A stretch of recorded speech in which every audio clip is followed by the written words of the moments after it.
And good morning, everybody. Welcome to the Detroit Lions Pregame Show here on the Woodward Sports Network. The Detroit Lions play the Washington Commanders today.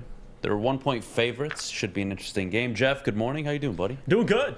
It's a good game to cover today. I'm excited. I'm excited too, man. I'm excited. Got a lot to go over. We have injury reports, obviously, coming around 11:30. We'll definitely get to that. Micro Mike joining the show around 11:30 to give his thoughts on the game and, of course, his predictions for today's matchup between, again, the Detroit Lions and the Washington Commanders. We'll go around the NFL. We'll go around the NFC North. We got a jam-packed show. I am very, very excited. But, Jeff, we got to start with how we got here. Right. 1 week into the season, Lions lost their first game to the Philadelphia Eagles, 38-35. Again, if you were to tell Lions fans before the season started, hey, you're going to lose the first game to Philly, I don't think there's much of an objection there. I think people could understand, all right, Philadelphia is a good football team, right? Having said that, the game starts. You're up 7-0, turnover on downs. The rest is history. We know the coaching decisions. We know how the team played after that. That was a game, like many of the games you saw last year, where you look and say, should have closed that one out. Should have played better than we did. Could have, would have, the whole 9 yards. And it's only one game in the year, right? We're not going to overreact to the first week of the season, but it is very important to at least acknowledge, hey, we do not want to get into the same situation, and Dan Campbell obviously hinted at this and spoke on it in his presser by saying, we don't want to just get comfortable with the idea of, well, we lost only by 3, or we came close, and we were so close. You don't want to get comfortable with that. And I don't mind Lions fans in general being very upset with the Week 1 performance, given it can't be a standard of we're just going to lose these games barely, right, and that's enough, right? So we'll get into that. Jalen Hurts, I thought they did an okay job dealing with him in the passing game. Obviously, in the running game, he absolutely tore apart the Lions. Zero discipline on the edges. But, Jeff, they lost the first game of the season. Here we are. Things we should look for that you saw, that you probably take away that are good things against Philly. You're probably going to want to bring them into the game against Washington. And, of course, the bad. How do you overcome the bad? There are a lot of injuries we'll get to later. But Week 1, what'd you see out of this football team? I mean, you kind of mentioned already, the defense did struggle. They did not look disciplined. But again, they had success at times. And we talked about players that you could pull from that game. You can mention Jeff Okudah. He played well. Devontae Smith didn't have a catch. But certainly there was a lot more negatives on that defensive side of the ball. I mean, both things you could nitpick, especially offensively, that pick 6 by Jared. But defensively, they couldn't contain Jalen Hurts. And that was kind of the story of the game. They averaged 130 yards roughly last year per game on the ground. They give up 130 yards per game last year. They followed up with 216 against the Eagles. A very good rushing team, by the way. But it's tough to start like that. They were averaging 5.5 yards per carry. And not just that, too. Through the air. I mean, they gave up 243 yards receiving, but 155 of those were to A.J. Brown by himself on 10 receptions. So those are the negatives. Ermanni did struggle a little bit. Didn't help that Tracy Walker got essentially ejected from the game after having a really, really good game. But those are the two things. I mean, really, it was mostly defensively. Offensively, despite the pick 6, they were still able to run the ball. DeAndre Swift looked really, really good. He was kind of the highlight of the entire game. I think he was the highest graded player on offense on PFF. So that was the positive, but certainly, Adam, defensively, they struggled against a very, very mobile quarterback. They absolutely did. Look, the reality is you're going to want to avoid a third consecutive 0-2 start to a season. Look, if this was a playoff team or a playoff contender, division contender, Super Bowl contender, you would be very concerned about an 0-2 start. With a team that's looking to bounce back, show bright spots, double their win total if possible, get to 7, 8 wins, and really show progress, it's not the end of the world. But Jesus Christ, how many excuses are we going to make? Right? That is where I'm going to draw the line, at least personally. I don't accept 0-2 just because, it's a 7-win team. There's still 15 games left. I'm sure they can go 7-8 or 6-9 over those remaining games. I'm not doing that this morning. But they play Washington. Washington did a hell of a job coming back late in the fourth quarter against Jacksonville with a home win that, the Washington Commanders are undefeated. They have the highest win percentage in NFL history as a football team. Undefeated. They have never been beaten before, Jeff. I thought Washington played a good game. You saw Yeah. Antonio Gibson dynamic out of the backfield, 7 receptions, 72 yards. Terry McLaurin, really quiet game outside of the home run ball he caught. I believe it was a 47-yard touchdown reception against Jacksonville, which actually gave them the lead late in the fourth quarter. So you saw Carson Wentz, and really what you saw is normal. I would say normal. This is a guy that can put up numbers, who's a damn good player, but also shows a lot of signs of what are you looking at? Scratching Carson? your head a little bit. You're scratching your head a ton with Carson Wentz. Yeah. And, I like to say that Jared Goff is really an important factor in today's game. He is the quarterback of the Detroit Lions. I think the game he has will dictate their performance, their ability to win this game. But also, what Carson Wentz are we going to be seeing today? And is that going to be indicative of his performance because individually he's just prone to mistakes? Or is the Detroit Lions defense going to show up in a manner that will force him into those mistakes more regularly? I think one of the underlying factors that may have the most impact that we're not talking about is which Carson Wentz shows up. If it's the Carson Wentz of last week, it's going to be a tough game. If it's the Carson Wentz against Jacksonville to end the year last season with the Colts, there's an opportunity there, and he is prone to make mistakes. The mistakes are there. Whether or not you have to force him or he just does them himself, you're better off trying to force him. But the Lions are going to have to show up on defense. The pass rush is going to have to be improved. But which Carson Wentz shows up today, Jeff? For me, I think that's a big deal. No, it is. And I think that goes for Jared as well. What Jared Goff are we going to get? Both these quarterbacks, it's not about necessarily them alone showing up. It's about the team around them as well. Like you saw the Washington defense last week when they give up 6 yards per carry against Jacksonville. They don't have a very good offensive line. So that's going to be the one thing I'm keying in on this game. The Lions ran the ball really well last week, averaged 6.5 yards per carry, primarily thanks to DeAndre Swift. The run game looked excellent. The offensive line looked excellent. They gave up 1 sack to a very, very good and deep Eagles defensive line. I know there's injuries. That's the concern. Frank Ragnow's out. I think Jonah Jackson's out. The interior's suffering some injuries. But overall, that Washington defense getting to the quarterback, really good at it. But also, they give up yards on the run game. So that's the benefit for the Detroit Lions. Well, they're not playing Jalen Hurts this week. There you go. That's a benefit. That's a guy. Look, Carson Wentz, mobile, does have the ability to escape the pocket, avoid a few sacks, make some plays. That is what he is capable of. But I think the big but here is there is definitely a run factor that will not be there today, right? So which Carson Wentz, again, are you going to get? And Aiden Hutchinson, we'll get to him at what? We'll get it to him top of the hour at noon. Before we go around the NFL, can Aiden Hutchinson deliver for the Detroit Lions? I think that is a very important factor. Look, one game in, no one's going to freak out. It's not the end of his career because he had 1 tackle, no sacks, no impact on the game. We're not doing that. We're not doing this morning. But what we are going to talk about is it is important for him to get off the schneid a little bit. Hey, all right, week 1, put it behind you. Let's go into week 2. You got Washington, favorable matchup. I think the defensive line should have a good day.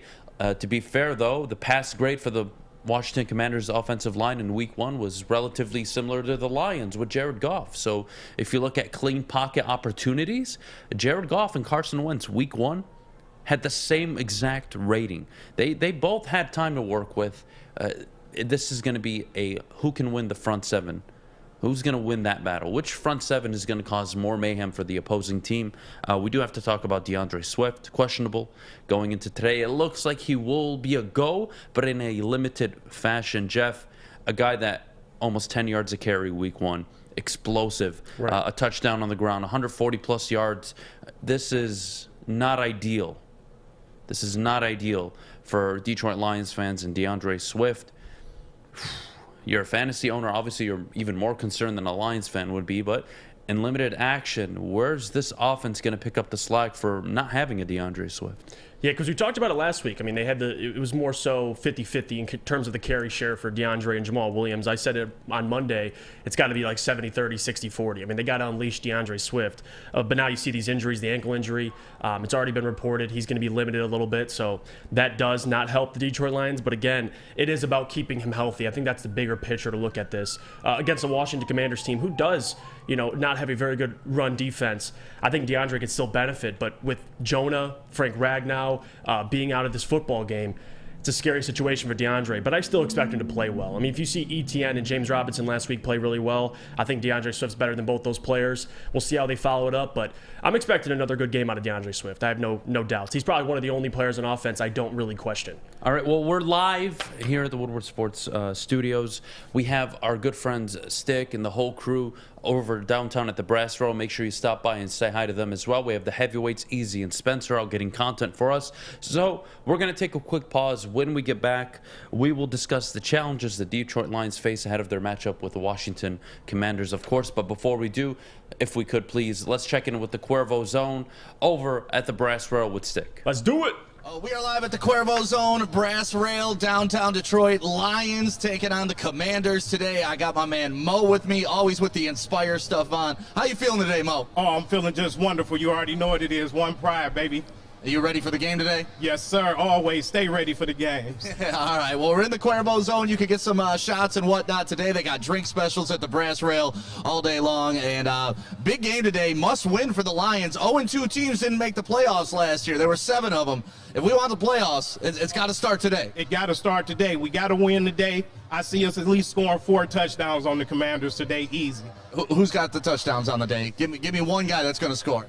Oh, for sure, Swift definitely getting in the zone. Yeah. Even though he's injured? Even though he's injured. Even though the Lions injured? Even though the Lions injured, Swift still in the end zone for sure. All right, yeah, I got Swift doing big things today, and of course, Amon-Ra St. Brown. When doesn't he find it? 5 games in a row with a touchdown tying Calvin Johnson? I was going to say that's a big record to be tying Calvin Johnson, so the young man definitely works hard. Yeah, anytime you can be mentioned in the same sentence as the GOAT, you're doing good things. You're doing wonderful things. Well, I got a Woodward Sports t-shirt for you, man, right here. Oh, yeah. Brass Rail represented. We can match today.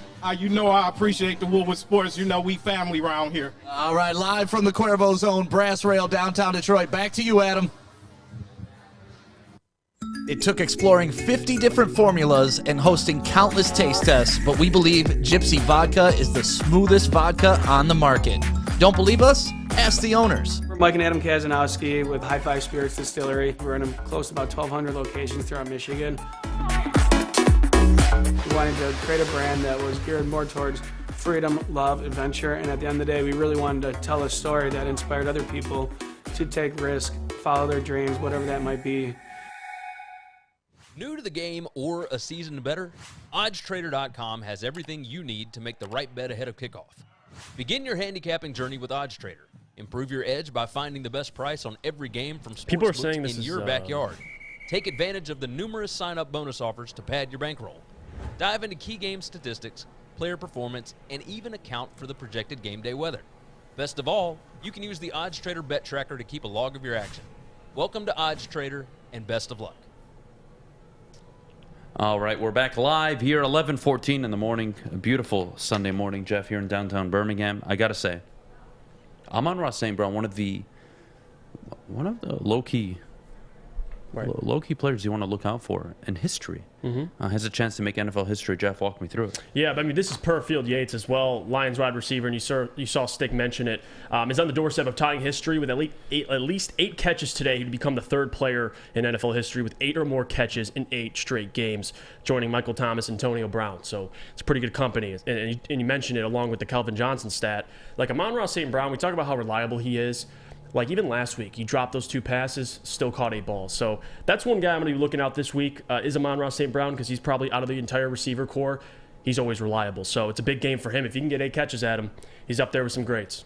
That's a hell of a stat to go. Let's break down the challenges the Detroit Lions face ahead of their Week 2 matchup between the Washington Commanders. One of the things that stood out for me is, look, the injuries to the offensive line we'll get to in a little bit, but they have a problem. And for as much as A.J. Brown tore apart the Lions, you have a different type of problem this week with Washington's wide receiving core, right? You have Curtis Samuel. Jahan Dotson, look, 3 catches, 2 of them were for touchdowns. Hell of a debut, but I don't think you're going into the week against Washington saying this is the X factor, we have to take him out of the game.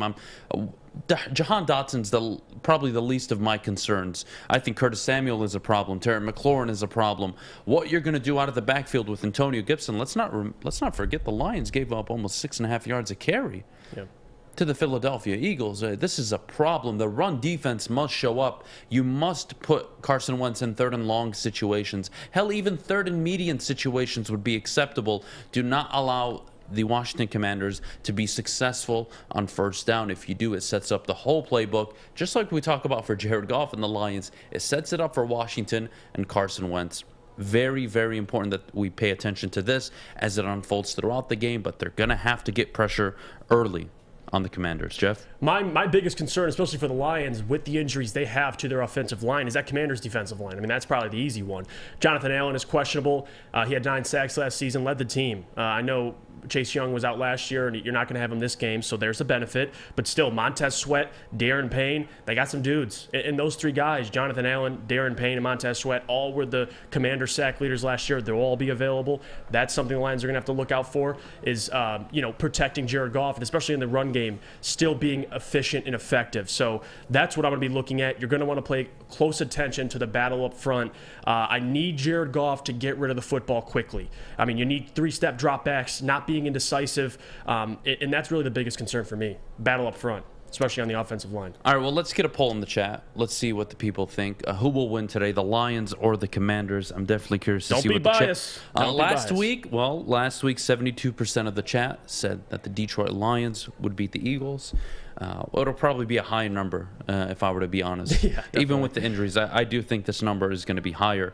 But look, another challenge this team faces is themselves, right? Shooting yourselves in the foot. I need better coaching. I need to see better decision-making out of this coaching staff, specifically Dan Campbell. Look, again, you want to throw the lazy argument, well, Adam, it was the Eagles. We had no business beating the Eagles. All right, dipshit. Well, the Bears had no business beating the Niners. The Giants had no business beating the Titans on the road. The Seahawks had no business beating the Broncos. It's okay. We'll coddle the Lions. It's okay. It's okay. You were supposed to lose. Shut the fuck up. Tired of it. Better decision-making is a must in week 2. I don't want to have to show up on a Monday goddamn show and talk about the decisions Dan Campbell made and how they impacted the team for the worse. I don't want to hear it. I don't want to see an onside kick coming out of halftime. I don't want to see an onside kick in the first quarter. Go out and play a goddamn game of football. Okay? As much as everybody loves analytics and, we're forward thinkers and, everyone is going in this and that direction, coach a damn football game. Coach it to the best of your abilities. Do not shoot your team in the foot, please. Am I asking for much, Jeff? No, you're not. You're not. On top of that, though, especially with the news of Ermanni now being out due to a back injury, my biggest concern and the biggest challenge is that secondary for the Detroit Lions. I mean, they gave up, like I said earlier, 243 yards receiving. 155 of those were to A.J. Brown alone. And I get it. You're not going to have a receiver as physically imposing as A.J. Brown, but you still got speed. And Dan Campbell talked about it earlier this week. You got Terry McLaurin, Jahan Dotson, and Curtis Samuel. I get they're not as tall or as physically imposing, but they're still, they got speed, especially against a secondary that you're probably going to be having Chase Lucas start, a 7th-round rookie. But again, they were able to cash in on some big plays, as you mentioned earlier, against Jacksonville. Safety help is going to be crucial against the Commanders. You can't give up big plays. Say what you want about Carson Wentz. He's still got a cannon of an arm. So secondaries are struggling. Yes, he is. Ermanni out. You're going to have probably Jeff Okudah and Terry McLaurin today. Curtis Samuel is going to be probably their X-Factor player then. Right. I don't like Will Harris lining up against. I'd like to see Chase Lucas get some opportunities. That's going to be... This game is going to be very interesting. It's going to take good coaching, fundamentals, a good game plan to beat this Washington Commanders team. It can't just be Washington fumbles on their own. You're really going to need some coaching help here to walk away with a win. But you know what? I want to check in with Maddie. Maddie will be giving us her Lions pregame report, along with her injury report, anything on the latest news, along with what you mentioned. And I'm on Ross St. Brown. So let's go to Maddie real quick, and then we'll be right back. Maddie Miller here with a Detroit Lions pregame report. The Lions have been riddled with injuries all week. DeAndre Swift, the biggest name on that list, he's been out suffering an ankle injury. While he is expected to play in today's game, he is still listed as questionable on that list. Another name on that list is Frank Ragnow. He is listed as out for today's matchup versus the Washington Commanders. I'll keep you guys posted as I get updates to that list. But a big thing that you're going to want to look out for in today's game is Amon-Ra St. Brown. If he can catch 8 passes and score a touchdown, that'll be his 6th straight game to do so, making him the only receiver in NFL history to ever do so. So definitely something you want to keep your eye out on today. That's all I have for you right now. I'll keep you guys posted as things come in. Talk to you soon. All right, thank you, Maddie, for that. Jeff, Ermanni Aouaré out, Frank Ragnow out. The list just keeps piling on at this point, and the truth is, look, injuries are part of the game.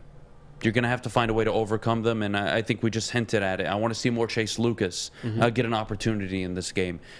Curtis Samuel is going to be their chain mover. Terry McLaurin, Jeff Okudah, that's going to be a matchup to look out for. Excuse me. Jeff Okudah last week did not line up against A.J. Brown outside of one snap. Right.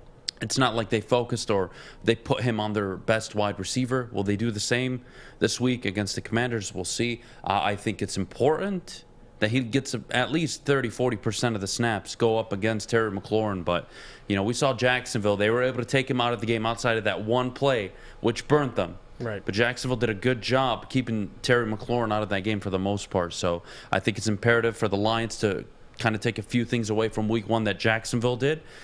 And I think probably the biggest challenge they'll have today, especially with Aouaré out, what is your lineup going to be? What is the 11 set you're going to have on the field, right? That to me is key. Kirby Joseph, Will Harris, Chase Lucas, who's going to get the snaps this week with Aouaré out? That for me is the conversation, Jeff. I know they don't have a lot of room to breathe already. I mean, the Detroit Lions aren't one of the teams in the NFL that can afford injuries, especially to really one of their best players on offense. You could argue the best with Frank Ragnow, and then Ermanni Aouaré. You could argue the best on defense. I mean, it's never a good thing. My response to that would be it puts even more pressure on this defensive line to get to Carson Wentz, because we bring that up even before Ermanni was ruled out. You got to get pressure on him. You can't give him more than a 3-step drop back like you did against Jacksonville. There were some big plays opening up. So puts a lot of pressure on that defensive line. They got to get to Carson Wentz. But I'm curious to see. I mean, Chase Lucas, he showed good things in the preseason. I know Aaron Glenn is very high on him as well. And I think a lot of people just watching Hard Knocks, they're a fan of him as a human being. So going to be watching Chase Lucas this week. But in my opinion, Adam, it puts a lot of pressure on the defensive line. They got to get home today to help out that secondary. Absolutely. And you know what? Again, top of the hour, we'll get into Aiden Hutchinson. In just about 6 minutes, we will be joined live by Mike. I can't wait to talk to him, get his thoughts on the injuries, get his thoughts on the secondary. I mean, look, it was already a team that lacked respectable or known talent on the defensive side of the ball, correct? Right? We knew the defense going into the season was going to be something that held them back. They were thin at talent. But that does not give you the excuse not to play to your level, above your level as a defense. This defense still has something to give. With a quarterback like Carson Wentz coming into town, you have to take advantage of him. You have to get a pass rush on him. Don't make him comfortable. Don't let him get confident early. Carson Wentz is a quarterback where either he's here or he's here. Right. It's one of two. It's like either he's Goff. all the way at the top or he's all the way at the bottom. You typically don't get a smooth Carson Wentz. There's always something with him. Preferably he comes out and has a bad game. But I think the Lions are going to have to be a big part of that reason. It can't just be Carson Wentz making his own mistakes and you're kind of just the beneficiary of it. You're going to have to force them into uncomfortable third and longs. You're going to have to force them. Really, you have to get them down early. You got to force a turnover. Didn't do it last week against the Eagles. You got to get them down early. Yeah. And it can't happen like it did last week. You were up 7, turnover on downs, you get the ball 3 and out. Right. You can't do that. You got to run the ball effectively. Stick to your strengths. Jared Goff and play action. I need to see more of it. That, controlling the time of possession. Bingo. And the turnover. I mean, we talked about this on Friday's show. The turnover battle and time of possession. You want to win this game. I would bet my mortgage the Lions win this game if they can win those two categories. They win time of possession. They control the ball. They keep Wentz off the field for a shorter amount of time than he's accustomed to, forcing the Commanders to throw the football. I like their chances a lot more, along with if they can force a few turnovers through. Let's be honest, Jacksonville, their defense was not one of the better defenses last year in takeaways, and they had 2 interceptions on Wentz last week. So the opportunity will be there, in my opinion. Yeah, but you mentioned Jacksonville. Yeah, they didn't have one of the best defenses, but they do got a pretty good defensive line. I think that's the Lions' biggest question mark going into this week. Is last week they showed some good things. I think overall they didn't play well. But even when Aiden got home, he just couldn't get to Jalen Hurts. He couldn't hold on to him. Jalen's too elusive. But I think with Carson, he's still a little mobile, but he's not as elusive as Jalen Hurts. So I think it'll be an easier assignment for that defensive line this week. You got more of a pocket passer quarterback. But again, it's really put up or shut up for me for this defensive line, because Aiden Hutchinson, he's looking for a bounce-back performance, which we'll get into in a little bit. But for me, this defensive line, Adam, if they can get in there and at least force some turnovers, because we talk about fumbling with Jared Goff, Carson's prone to fumble as well. So if you can create some turnovers, it's going to help this offense, and you mentioned it, time of possession. Like keeping this Washington offense off the field, controlling the clock, as you saw against Philly, 3 and out. You got to elongate some of those drives and keep time of possession and win that turnover battle. Those are the 2 things for me offensively. All right, fair enough. Well, you know what? The heavyweights are out in the streets. They out there. They are interesting. Doing heavyweight I'll put it that way. Whatever you want to call it. Let's check in with the heavyweights. Let's see how they're doing. Then we'll be right back. And we'll have Mike pretty soon. So let's check in with the heavyweights, see how they're doing. Get them, babies. Get the steaks. What up, though? It's your boy Easy, downtown Detroit for the Detroit Lions games. And I'm here to do a food review. It's a steak sandwich with spicy peppers and moigu sauce. It actually looks fire. I'm kind of excited.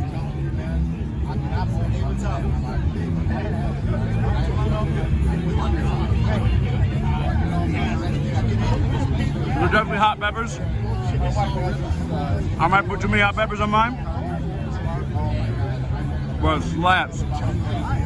7.8. 7.8? There we go. They shred these. Chop them up and it's chop steak.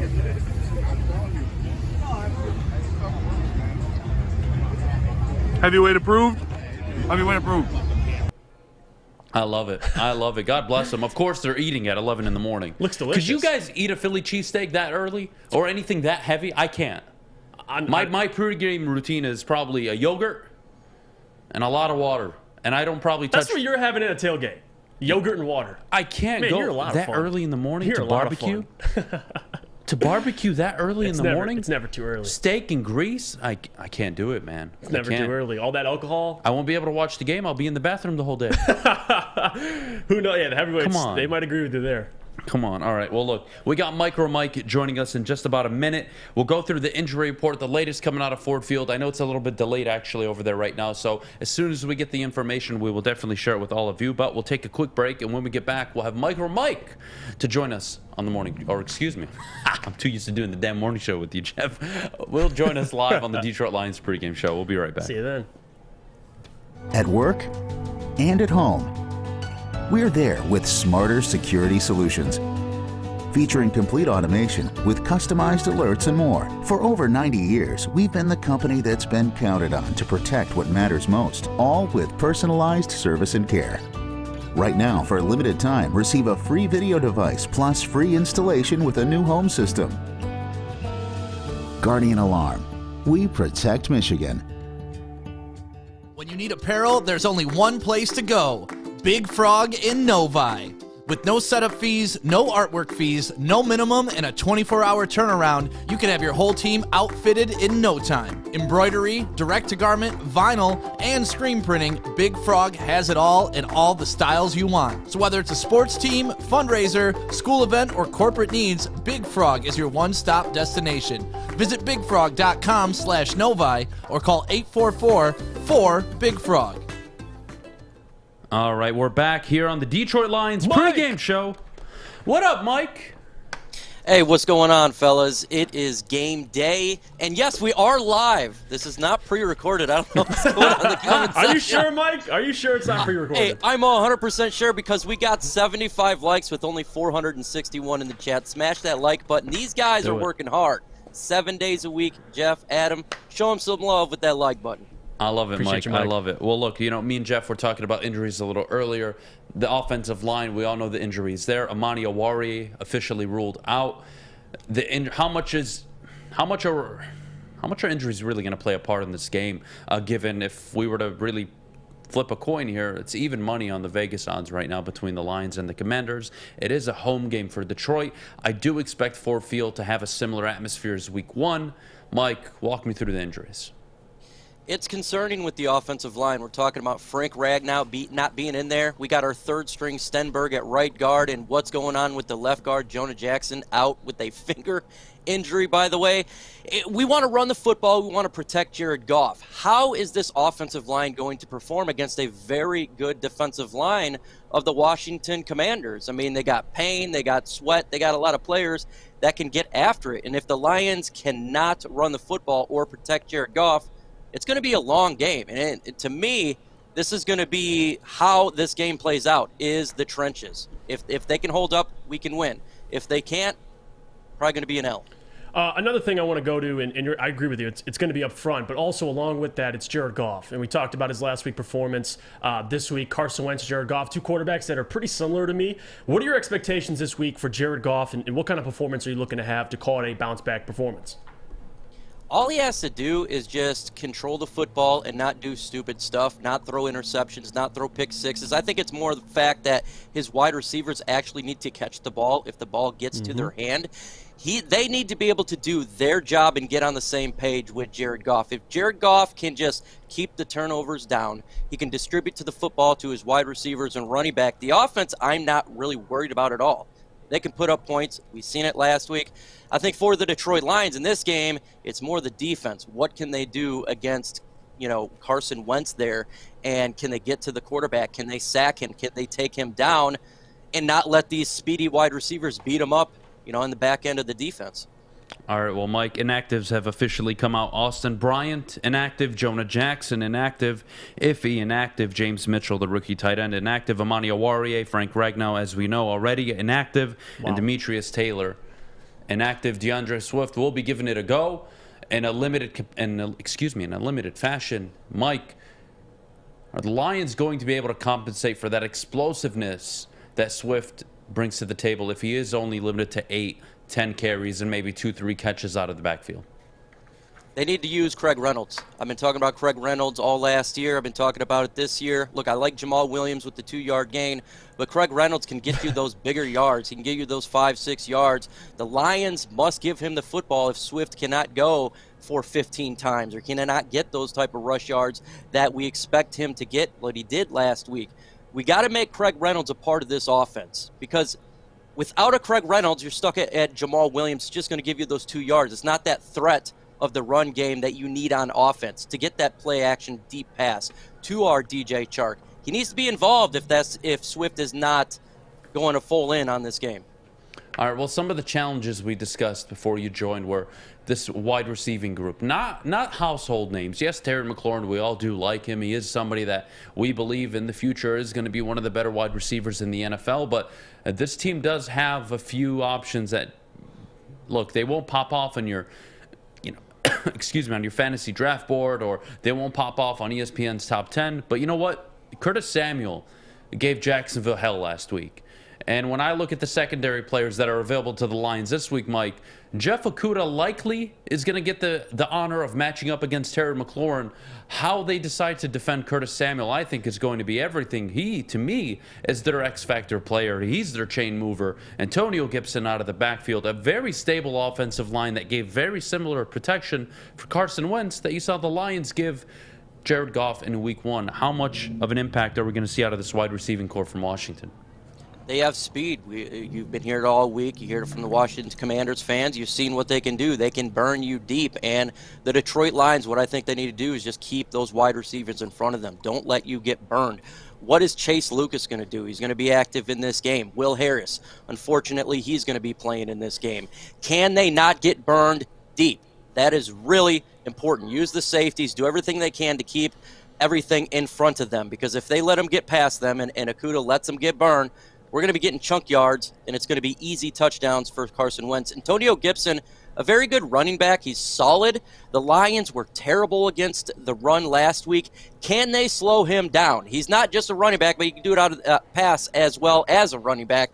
They got to be able to control him and not gash us. If we can slow down their run game, kind of like what we did in preseason with the Colts, the Lions will have a better shot defensively to stop the Washington Commanders and pull out a victory. Another player I'm going to be paying close attention to, and another player that's looking to have a bounce-back performance, Aidan Hutchinson. Last week had a tackle last week. Wasn't able to really secure a sack, but we did know he did get in that backfield quite a few times. What are some things you're looking for this week? You faced a less mobile quarterback in Carson Wentz, a worse offensive line. You saw what Trayvon Walker did last week to the Washington Commanders. What are some things you're looking for out of Aidan Hutchinson to walk away from this performance and be like, you know what, I'm happy with what I saw? I want to see him get to Carson Wentz at least one time in this game. Get the sack. Last week he came close with Jalen Hurts. He got pressure, but Jalen Hurts was getting out of the pocket. You're saying here, Carson Wentz, yes, he's mobile, but he's not Jalen Hurts mobile. Right. He's not like he was when he was a rookie. So Aidan Hutchinson's got to put pressure on Wentz. Wentz is a guy who will throw interceptions. If he feels like he's a little bit froggy, he's going to throw it a little bit early. Get turnovers, you win the game. Aidan Hutchinson, sack this guy. Pressure this guy, and it's not just on Aidan Hutchinson, it's the other edges that's coming around here. Julian Akwari, he's going to get his opportunity in this game. He needs to get pressure and sacks. Same with Charles Harris. It sucks Bryant's not playing. I love what he brings, but this whole edge for the Lions, they got to get this quarterback. Get pressure under Wentz. Make him throw the ball early. Then you have a chance to get some turnovers, and then you have a chance to win. Mike, that was one of the things that killed me last week, is I kept hearing the amount of mentions I had received on social media. Adam, what game were you watching? They had a pass rush against Philadelphia. And it was non-existent. I'm sorry. Lack of discipline on the edges. They let Hurts walk up and down the field at will. They had zero discipline. This week, like you said, they're not going to face that same threat. They probably won't face it for the whole year outside of Josh Allen. So you're not really going to worry about that. But the reality is they need to finish the job. It's not about just getting close. It's not about, we made him move a little bit in the pocket. These are quarterbacks, professional quarterbacks at the end of the day. They understand their window, their time, how they need to get it out. The best way to combat Carson Wentz, who, like you mentioned, is due for a turnover on any given play. He is turnover prone. Can you put pressure on him early? Can you jump out ahead? I think that is so important, Mike. You got to jump out ahead early. You got to make Wentz feel uncomfortable. And if you can do that, then you implement a Craig Reynolds. Then you run a DeAndre Swift. You control the clock. I think that, for me, time of possession, turnover battle, you do that, Mike, you're walking away with a win here.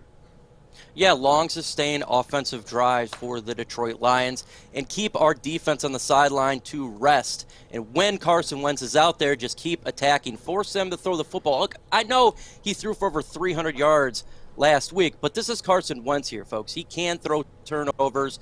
He's a guy that is not the greatest quarterback in the NFL. He's not a guy who's going to win you games.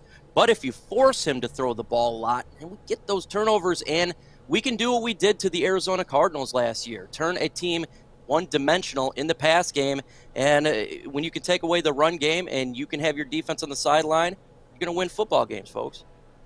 Fair enough. All right, well, Mike, look, I do want to touch in with our friends over at the Brass Rail real quick with Stick, of course, but before we do that, we do have to preview what's coming up next. I want to go around the NFC North. Mike, we got a lot of pivotal matchups. Green Bay hosting Chicago today. Minnesota Monday Night Football against the Eagles. Lots of good matchups there. What it means for the Lions this early in the season. Of course, we'll talk some Lions Commanders as well coming up in just a bit. And, of course, I got to get your game predictions. But before we do, let's check in with Stick live at the Brass Rail. All right, we are live at the Brass Rail inside the Cuervo Zone. We had to talk to you, man. You were rocking a number 34. For those who don't remember number 34, turn around and show them the name on the back. James Stewart. That was supposed to be the great running back after Barry Sanders got hurt in preseason. Never really happened. Why are you wearing a James Stewart jersey, man? So when I first was a Lions fan, right, he was the first running back that really stuck out to me. I was a little bit too young for Barry, so right when James Stewart came on the scene, he started at Jacksonville, came to Detroit, immediately was my favorite Lions, so had to rep them. That's awesome. You've had the jersey ever since then? No, so I actually got it about 6 years ago. Okay.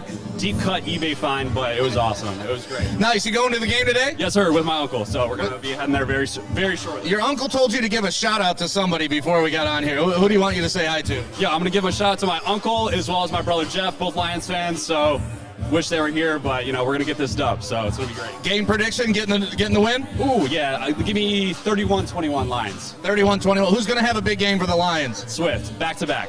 Look, you're the second person who said Swift. Yeah, back-to-back. Sam thinks he's going to lead the NFC in rushing. Do you think that's going to happen? We'll see it. We'll see it. All right, man. Well, nice to meet you. Yeah, great jersey. I can't believe James Stewart in the building. We are live at the Cuervo Zone down at the Brass Rail. Back to you, Adam, in the studio. All right. Thanks, Dick. I appreciate it, buddy. All right, Mike, we'll be back in just a second. We'll take a quick pause. When we get back around the NFC North, Bears, Vikings, and Packers, and, of course, the Lions. But we'll see you in just a second. You don't have to go to the beach, man. You don't have to get your butt crack full of sand. You just need a little chili peppers, man, to get that glowing beach chili peppers tan. Woo! With 26 locations in the Metro Detroit area and more coming, Chili Peppers Tanning is where you'll find the cleanest salons in the D. Join the Pepper Club for the best deals on unlimited tanning. Head to chilipepperstanning.com. You just need a little chili peppers, man. Hi, I'm John from Better Rate Mortgage, and to me, family is more than blood. That's why I have the biggest family in Metro Detroit. If you're looking to buy a house or refinance and need a loan, come get treated better than family by me and our entire team here at Better Rate Mortgage. We pride ourselves on giving you better advice, better service, and a better loan experience. That's why we are Better Rate. If you're looking for a new mortgage, come get treated like family. Actually, better with Better Rate Mortgage. Visit us at mybetterrate.com or call at 248-480-4467 today. All right, and we're back here on the Detroit Lions Pregame Show, brought to you by the Woodward Sports Network. Of course, the Detroit Lions facing off against the Washington Commanders, their second home game in consecutive weeks. Jeff, the Lions are looking to avoid an 0-2 start for the third consecutive season. Joined by Mike this morning, or almost in the afternoon. There's 17 minutes. Mike, around the NFC North, the Bears are going up against the Packers. Sunday Night Football. I expect the Bears to get a traditional ass whooping by the Green Bay Packers. But my question to you is, going into the season, a lot of talk was the Packers were probably going to take a step back. No Devontae Adams. They clearly missed it in their first game against Minnesota. But the Packers, to start the year with 2 divisional games, very uncommon. They're going to have to win this game if they have their sights set on winning the division this year, no? Yeah, Green Bay Packers got to win this game, and they're going to whoop on that ass. They're going to get that victory here versus the Chicago Bears. The Bears are going to get back to reality here. Look, the Bears got a victory last week in a tsunami type of game.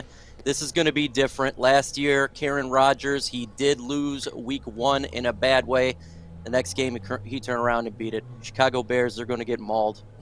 And on top of that, Aaron Rodgers has a 57-12 touchdown interception ratio just against the Bears, with the 22-5 record. So I'm with you, Mike. It's going to be an ass whooping. If you're one of those guys like me who kind of believe in that up-down theory in the NFL, Bears win a game, Packers lose a game, it's going to be the opposite this week. I think Green Bay wins by at least 2 touchdowns. Home to the Bears, a must-win divisional game. You don't want to Lambeau's going to be crazy. You don't want to start the year 0-2, let alone 0-2 in your own division. Right. The Minnesota Vikings, Mike, I tried to tell all of you before the season they were one of the better teams in the NFC. They were my prediction to win the NFC North. Kevin O'Connell would be Coach of the Year. In most opinions, I gotta say they were everything as advertised. Darius Smith coming off the edge, phenomenal. Justin Jefferson. I mean, the Cooper Kupp comparison, I don't really buy it. Although the usage was to that level, he's the best wide receiver in the NFL right now. Kirk Cousins looks comfortable as hell. He's arguably set to have his best season in a Vikings uniform. Hell, in his career with Kevin O'Connell, the Vikings are legit. Yes, they're definitely legit, and they got a hell of an offense, a hell of a wide receiver. And what a prediction you made there, going bold and saying the Vikings were going to win this division. Obviously, we all talk about Green Bay, but they kind of came in here, and they got a lot of talent. This is going to be a real fun game to watch against the Philadelphia Eagles, who we just lost to. How are these teams going to fight? Because if it's a similar fashion with the Minnesota Vikings, who we play next week, and that's the Eagles win, say, by 5 points or 3 points, then maybe we do have a better chance next week. But this is going to be a fun game, high points. I'm really rooting for the Philadelphia Eagles to win this game, because if they do and the Lions win, the NFC North is all ones. 1-1-1-1. Absolutely. All right, well, Mike, let's get into Aidan Hutchinson. No surprise, 1 tackle, no sacks, no tackles for loss. Struggled week 1 against the Philadelphia Eagles. How important is his performance today for the Detroit Lions? We talk about Carson Wentz not being as mobile as a Jalen Hurts. You're not going to worry about him gashing you for 15, 20, 30 yards. But is Hutchinson set to deliver for this football team? And is it a must? It's a must for this game, absolutely a must. Aidan Hutchinson was drafted with the 2nd pick in the draft. That means you need to be a game changer time now. And so this game against a guy who's not a dual threat quarterback. He's not a stone, but he's not great. You have to hit home this time. You showed it in preseason. You can get after the quarterbacks. And this ain't preseason. Now this is regular season. And, folks, this is a must-win game for me. I don't know about you guys. And Aidan Hutchinson's got to be a part of that to make those plays. He's got to sack Wentz. He's got to force errant throws from Carson Wentz, because if we don't, we're staring 0-2 right in the face, and that's a bad damn thing. So Hutchinson's got to come home in this game. And I think it was the best way to start your career, too. Like, you're facing an offensive line like the Eagles. You're facing a quarterback like Jalen Hurts, who he's never seen before. So for him, it was a great learning experience. Now you get to follow it up against a worse offensive line. And a quarterback, like you said, isn't a stone, but isn't Jalen Hurts. So I think for this game, it's the right mindset to have for Aidan Hutchinson to come into this game and at least get a sack. For me, it's a good bounce back for him, but I think he learned a lot last week, and he's only going to get better and better by the game. So I think Aidan's in for a bounce back performance. But like Mike said earlier, it's not just Aidan; it's an entire defensive line. Yeah, he's going to have to step up. It's very important. Mike, my question to you: you mentioned it's a must-win game. Walk me through the narrative. Walk me through the story. Monday morning, the Detroit Lions either win or lose. What is the narrative going into Monday? If the Detroit Lions win, the Lions have a shot to continue to win the NFC North. That's just the way that it would be, that we are going in the progression of Dan Campbell and this regime you want. You're going to lose a game, you're going to win a game. We're going in the right direction. Last year we started 0-8.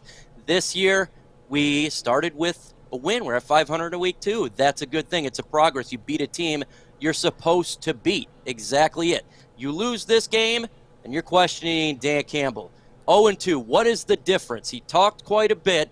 He talks a lot of speeches, but the victories are not coming. You have to win games you're supposed to win. We've been favored for the first time in 24 games, and we lose. Regardless of the injuries, you got to overcome it. You're supposed to bite kneecaps. You can't bite kneecaps when you lose every freaking game, and then you're going into Minnesota potentially at an 0-3 start. So, to me, this is why it's a must-win game, because I think people start to question what is going on with this leadership, this football team, if you lose. I'm sorry, but you're 100% right. It is the reality. The NFL is a win-lose business. I don't care if you win with Tim Tebow. I don't care if you lose with Tom Brady. I don't care if you lose with Tim Tebow, and I don't care if you win with Tom Brady. At the end of the day, you need to win football games. And for a coach that, like you mentioned, started off 0-8 last season, it wasn't the greatest of starts. We saw the performance really take a next step after they made the Anthony Lynn decision, which was one of the few leadership decisions he made last year, which, I got to say, I got to give him a ton of credit for that. Your first year as a coach, a full-time head coach in the NFL, you get rid of basically your offensive coordinator 7, 8, 9 games in. It's a hell of a move. Didn't lose the locker room, didn't lose the staff. I thought it was a very good move on his part, but yeah, you got to win. You start 0-2, you're going into Minnesota, that's probably 0-3. I mean, Seattle, at this point, you haven't proven you can even win a home game by then. So you're supposed to now be favored against the Seahawks, who just beat the Broncos. So they have every right to look at their schedule and say, oh, we got the Lions. That's a win for us, too. And then you got New England, and then a bye week. And then Dak reportedly could be back for that game against the Lions. So, Mike, the narrative is you got to win or the questions are going to start coming. And I know, you know, Detroit Lions fans, you're not going to like it. But at the end of the day, you got to win football games. And believe me, I'd love nothing more to show up on a Monday morning and talk with this guy about a Detroit Lions win than a goddamn loss. So do me a favor. Get your act together. Don't start 0-2. I think must-win has to come with context, Mike. It's not must-win because they're not going to make the playoffs if they don't. It's must-win because you might go 2, 3, 4 more weeks without a win. And that is damaging to your football team. Got to change culture by winning. Winning is what changes cultures. You could talk everything, but if you're not winning, what the hell is going on here? Matt Patricia got 6 games when he was here in Detroit. You're telling me, Dan Campbell, you've preached this. Against teams, we should win. Against the Commanders, you're favored to win, and you still lose. You have to throw question marks that way. Look, this is year 2. This is not last year where we were given a terrible roster. You know what Quinn Tricia did to this team. This is different now. You had an whole off season here to acquire players in free agency like a DJ Chark. You had an opportunity in the draft to select players that can help you win, and you're still losing. So, yeah, I mean, look, I love Dan Campbell. I absolutely love this guy. To me, is awesome. But at the end of the day, I want victories. And if you can't provide victories, you're going to get some questions, and you're going to get some hassle, and you should. Yeah, no, I'm with you, Mike, and you made a great point, too, because I was going to say that winning cures everything. Like, the winning is bottom line. No matter what happens in the game, if you win, everyone's a lot more happier, obviously. But like you said, Adam, if you go 0-2 and you go to Minnesota, and then you come back home for Seattle, 0-3, you already lost the first 2 home games, and now you're at risk of losing 3 out of the first 4 games are at home. You're going to lose all 3 of them potentially. Like, that would be a terrible look for Dan Campbell.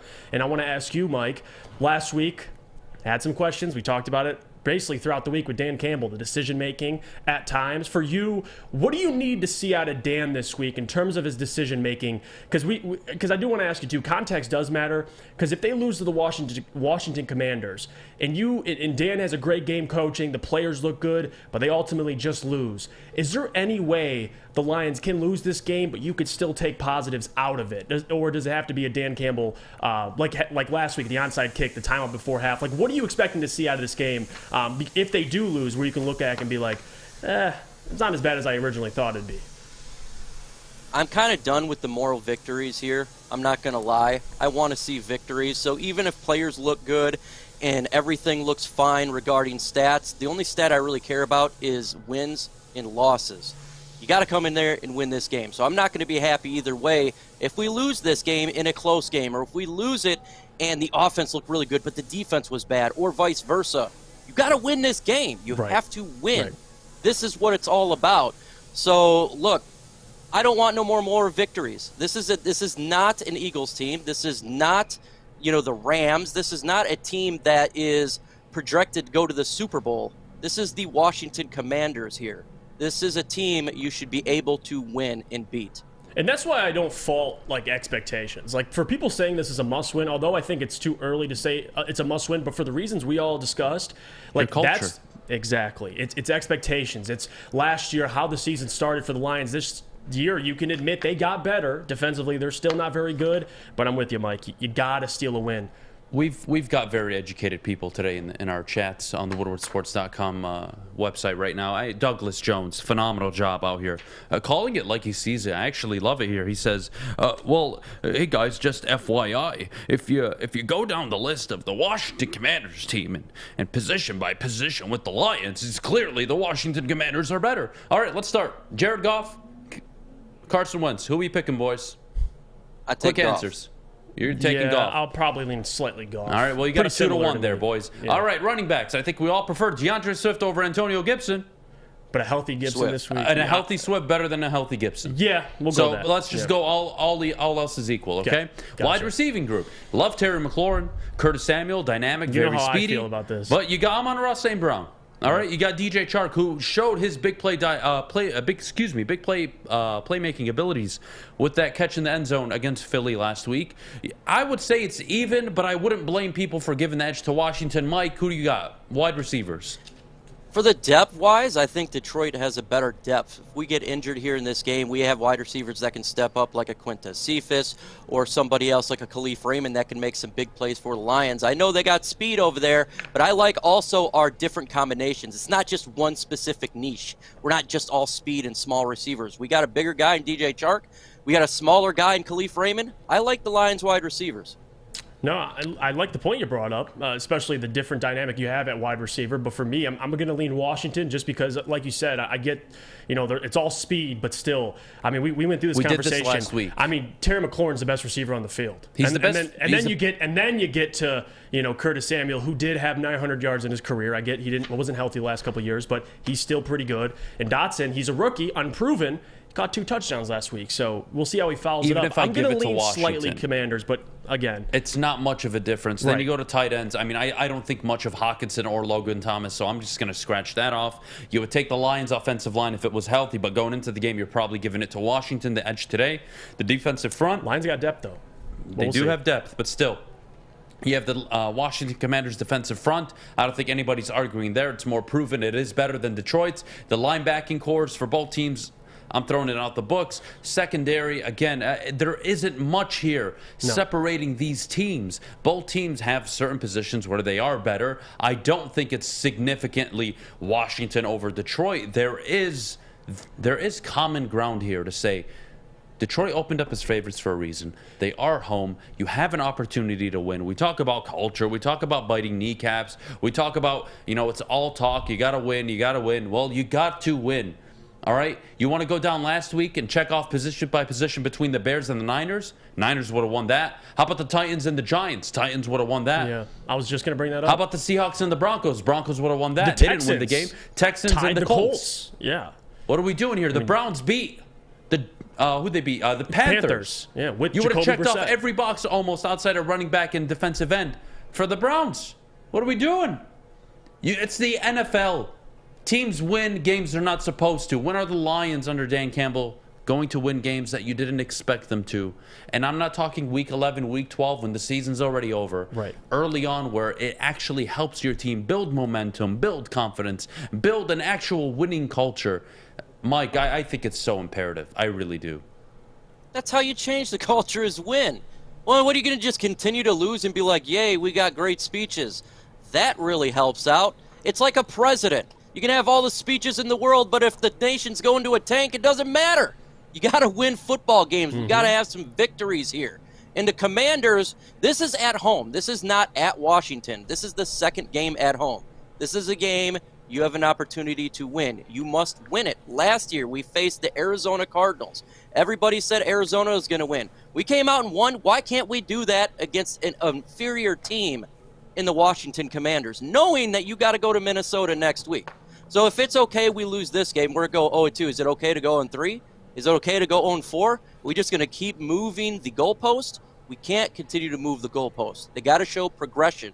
We got to start getting victories. Now, I'm not saying we have to go to the playoffs. 7-8 wins would be a progression, but if we start 0-2, 0-3, 0-4, that's not a progression. That's a regression. That's not good. That's bad. That's not changing culture. All right, well, Mike, I got to hear it. Give me your game prediction. Give me a final score. I've been going through this every single day here because of the injuries. It keeps changing my progression of what I think this is going to turn out. But I'm going to go Detroit Lions 32, Washington Commanders 27. I think they got to pull out the victory. Offense has to be key. Well, Mike, can't thank you enough for joining us. Thank you, Mike. This morning. Appreciate it. You have a good rest of your day. Enjoy the game. Enjoy your show. And we'll definitely catch you on the post game. Yes, sir. We'll definitely be watching. We'll tune in. Absolutely facts, man. Make sure you guys, again, hit that like button. We got 139 likes in here with 663 in the building. That's how you push this content out there. So if you like alternative media regarding Detroit Lions, then push it out there. Smash that like button. Appreciate it, Mike. You have a great rest of your day, man. Enjoy the game. You as well. Woo! Let's go, Lions. Let's go. All right, top of the hour coming up. in just a bit. We'll go around the NFC North a little bit one more time, and then we'll get to Aiden Hutchinson. Can he bounce back this week against Carson Wentz and the Washington Commanders? We'll go around the NFL around 12:15. Can the Lions trust Jared Goff to step up and perform this week at 12:30? And then, of course, we'll finish around 12:45. We'll wrap up our final thoughts, game predictions going into today's game. We'll give our predictions across the NFL as well. Lots and lots of stuff still to come. But before we do, I want to check in with the heavyweights. Let's see how they're doing. We'll take a quick break right after, and we'll be back top of the hour here on the Detroit Lions pregame show. What's going on, everybody? It's Boy Spencer. We're downtown before the line. It's Commanders game. I'm here with, what's your name, man? Thomas, man. Thomas, how do you feel about this game? I'm confident. I'm excited going into this. It's a big game for the Lions. Big game, yeah. No teams last year that started 0-2 made the playoffs. Is that concerning to you at all? I mean, no, it's not concerning. Look at the last 8 to 10 years of the Lions history. I mean, it could happen. It could happen. I mean, I'm not looking forward to it, but I'm happy that we have the opportunity. I think we have this game. Our offense, defense. We're missing some key pieces, but I don't know. Those injuries on the offensive line, do they concern you at all? We might have 3 of our starters out this week. I don't have concern with the center position. Brown was playing most of last year. Other than that, Jonah Jackson, that hurts. That's right. That's right. That hurt us a little bit last year. That's not too bad, but we'll see. If Dan Campbell asked you to bite a kneecap, would you do it? Get in there and take it off. Of course. One ass cheek and what? One finger? One ass cheek, 3 toes. There you go. And then finally, can I get a final score prediction for this game? I just said it, 31-28. I believe the Lions pull up the victory. There we go. All right. Appreciate it, bro. Have a good one. Yeah, you too. You're an ugly guy, and that's okay because you've outkicked your coverage with your significant other. Well, that's good news for you. Their hotness and your notness could get you front row tickets. The Woodward Sports Network is giving you a chance to sit front row for the Detroit versus Washington football game. That's right. We're looking for the ugliest guy and the hottest girl. So fellas, come on. If you know you've outkicked your coverage, here's your chance. Post a pic of you and your superior-looking partner on Twitter or Instagram with hashtag Woodward Front Row. Follow us and tag @Woodward Sports. Hurry, because we'll be selecting a winner September 16th. We can't wait to see you. Well, her. From the network that always outkicks the competition. Woodward Sports. All right, and we're back. 12:02 here on the Detroit Lions pregame show here on the Woodward Sports Network. Brought to you by our good friends over at Swiss Insurance. Jeff, I got to say, Aiden Hutchinson, to me, center of attention today. We'll talk about Jared Goff a little later on, but Aiden Hutchinson going into this game, the number 2 overall pick, his impact on the team, his ability to get after the quarterback, support in the run, which he actually got a good PFF grading on supporting the run, but you're going to want to see him either get home on the quarterback or at least force a few errant throws that result in a turnover maybe. So Right. Aiden Hutchinson, walk me through your expectations for the game. We have a poll in the chat. How many sacks will Hutchinson get? 1, 2, or 3 or more? We'll see how that goes. It's got to be better than last week. He has to improve. No, the season's not over. Oh, my God, he's a bust. We're not doing that. But the reality is you're leaning on him to be one of your best defensive players for the majority of the season.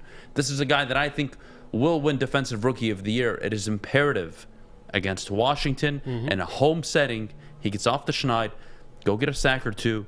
Hell, forget the sacks. Go get a ton of quarterback pressures, legitimate forced throwaways, forced throws in the ground. Make him hit the check down early. Have him make a throw he doesn't want to make at a time he doesn't want to make it. So much out of Aiden Hutchinson I'm really looking to see out of him today. Your thoughts, Jeff? Yeah, I mean, the second overall pick, there's not much pressure we could put on him than he already puts on himself. I mean, he's going to be locked in coming into this game. And it's not all about the sacks. I still think he'll get a sack this game. It's more so on just being disruptive. That's number 1. Getting pressure on the quarterback, being good in the run game like he was last week. And I think he absolutely will have a bounce back performance. He's going to be better every game he plays. I mean, that's the roadmap for him as a rookie, clearly. But he had his welcome to the NFL moment last week against this Eagles offensive line and Jalen Hurts especially. But I think it prepped him well for this week. I mean, you're going to be facing a less talented offensive line. You're going to be facing a less mobile quarterback in Carson Wentz. So who isn't Jalen Hurts, by the way, with his legs. But the thing for Aiden Hutchinson I'm looking to see is not just getting a sack. It's going to be getting pressure, being disruptive, being the reason why you took him number 2 overall. Because, again, I hate bringing this up, but you saw what Trayvon looked like in his first game against the Washington Commanders. I think Aiden has enough talent to do the same thing. And we know the motor he has. He's going to keep on coming. And I think being disruptive is going to be number 1 for him. Just getting in that backfield. He did it a couple times against the Eagles, but he didn't finish the play. So this week, that's going to be his goal as a bounce-back performance, getting quarterback pressures, being good in the run game because you're facing Antonio Gibson, and then also getting after the quarterback and hopefully getting a sack, which I think he will get. But Adam, more so than sacks, it's about just being disruptive and pressuring the quarterback. Even if someone else has to clean it up, him just being there is going to bode well for him. All right, players that disappointed in their first game of the year. TJ Hawkinson. Yeah. How many times do I have to have this conversation at this point? It's a big year for him. We talked about that. This is his year where he can prove that, hey, I am the tight end of the future, or I deserve to get paid X amount. We talk about DeAndre Swift. His availability in this game, he may be on a pitch count here. All right, who's going to step up? I can rely on Amon-Ra St. Brown. I know I'll get something out of Chark. Mm-hmm. Craig Reynolds, Jamal Williams, I'm sure they'll give me something out of the backfield, but who's going to make a play or two? Who's going to be a red zone threat? Who is going to be a guy that is just going to be a matchup nightmare? I would love to sit here and say it's the athletic, well-built TJ Hawkinson over at tight end, but the production is not there. No. It's not there. It needs to be there. I'm putting a lot of pressure on him in a game where, again, you're dealing with injuries at the offensive line position. Swift isn't 100%. You have defensive issues. All right, Hawkinson, are you going to be a matchup nightmare for the Washington Commanders? He's somebody I'm looking at, Jeff, that has to go out there and produce on the field. Yeah, it's not about TJ being average. He has to be above average. I mean, you saw last week, 5 catches for 40-something yards. You got to have a big game out of Hawkinson, and I get it. We talked about it for weeks. This is a big year for Hawkinson. I mean, this is the deciding factor whether you're going to extend him or not. They picked up that 5th-year option on him, which they should. I mean, I like Hawkinson, but it's up to him. I mean, he's got to prove it. And I know last week the offense, in the passing game especially, it looked, they dropped a lot of passes, but overall, TJ's got to be better. He has to. And it's not just in the pass game. It's the run blocking. It's the pass blocking. Because you saw it last week also, him struggle in the run game. And I guess this week, without Jonah, without Frank Ragnow, they're going to need him to be better up front, better in the trenches. And like Mike said, it's going to be a battle up front. I think TJ's going to be in there. So I'm looking at TJ. Yes, he has to play better, but also he's got to be better at run blocking. He's got to be better, getting onto his assignments and being more physical, because last week he just wasn't it. But it is week 1. I'm willing to give him an excuse, but he's got to follow it up with a big performance at him, because if you want to get paid a top 6, top 7 tight end, you got to be better. I mean, this is a guy that I said was an X factor this season for the Lions, and I still believe that. I still believe he's going to be, a red zone target. I said he'll lead the team in touchdowns. Didn't look too good week 1, but I think he follows it up. He has to. It's up to him, man. If you want to get paid, he's got a hell of a matchup today. I'm sorry. Washington is a very favorable matchup for tight ends. I expect Hawkinson. He must. If I'm Ben Johnson, I believe it was 5 targets last week against Philly. I am opening up. He had 7 targets. He caught 4 balls. Are you sure? I'm pretty sure it was 5, but that's okay. Regardless, yeah. I'm looking for 8+ targets this game against Washington. Hell, even in the double digits. I am looking for TJ Hawkinson to take advantage of this linebacking matchup he will have. He has to take advantage of it. Ben Johnson has to take advantage of it. I don't want to see him out there just as a running, blocking tight end. I am sick of it. He has the talent. We all know what he is. We all know what he can be. We saw him perform early in the season last year against Green Bay. That was a hell of a performance. Red zone touchdown. I need to see it. I need to, yeah. You have to go out and perform if you're TJ Hawkinson. The matchup is there. Hey, in my honest opinion, he is a matchup nightmare. When we talk about Kelsey, Kittle, Andrews, when we talk about some of these tight ends, Waller around the NFL, he has all the intangibles. He's just not producing. And whether that's play calling, quarterback play, his own ability, you can factor it all. I don't care at this point. Washington is a favorable matchup for TJ Hawkinson.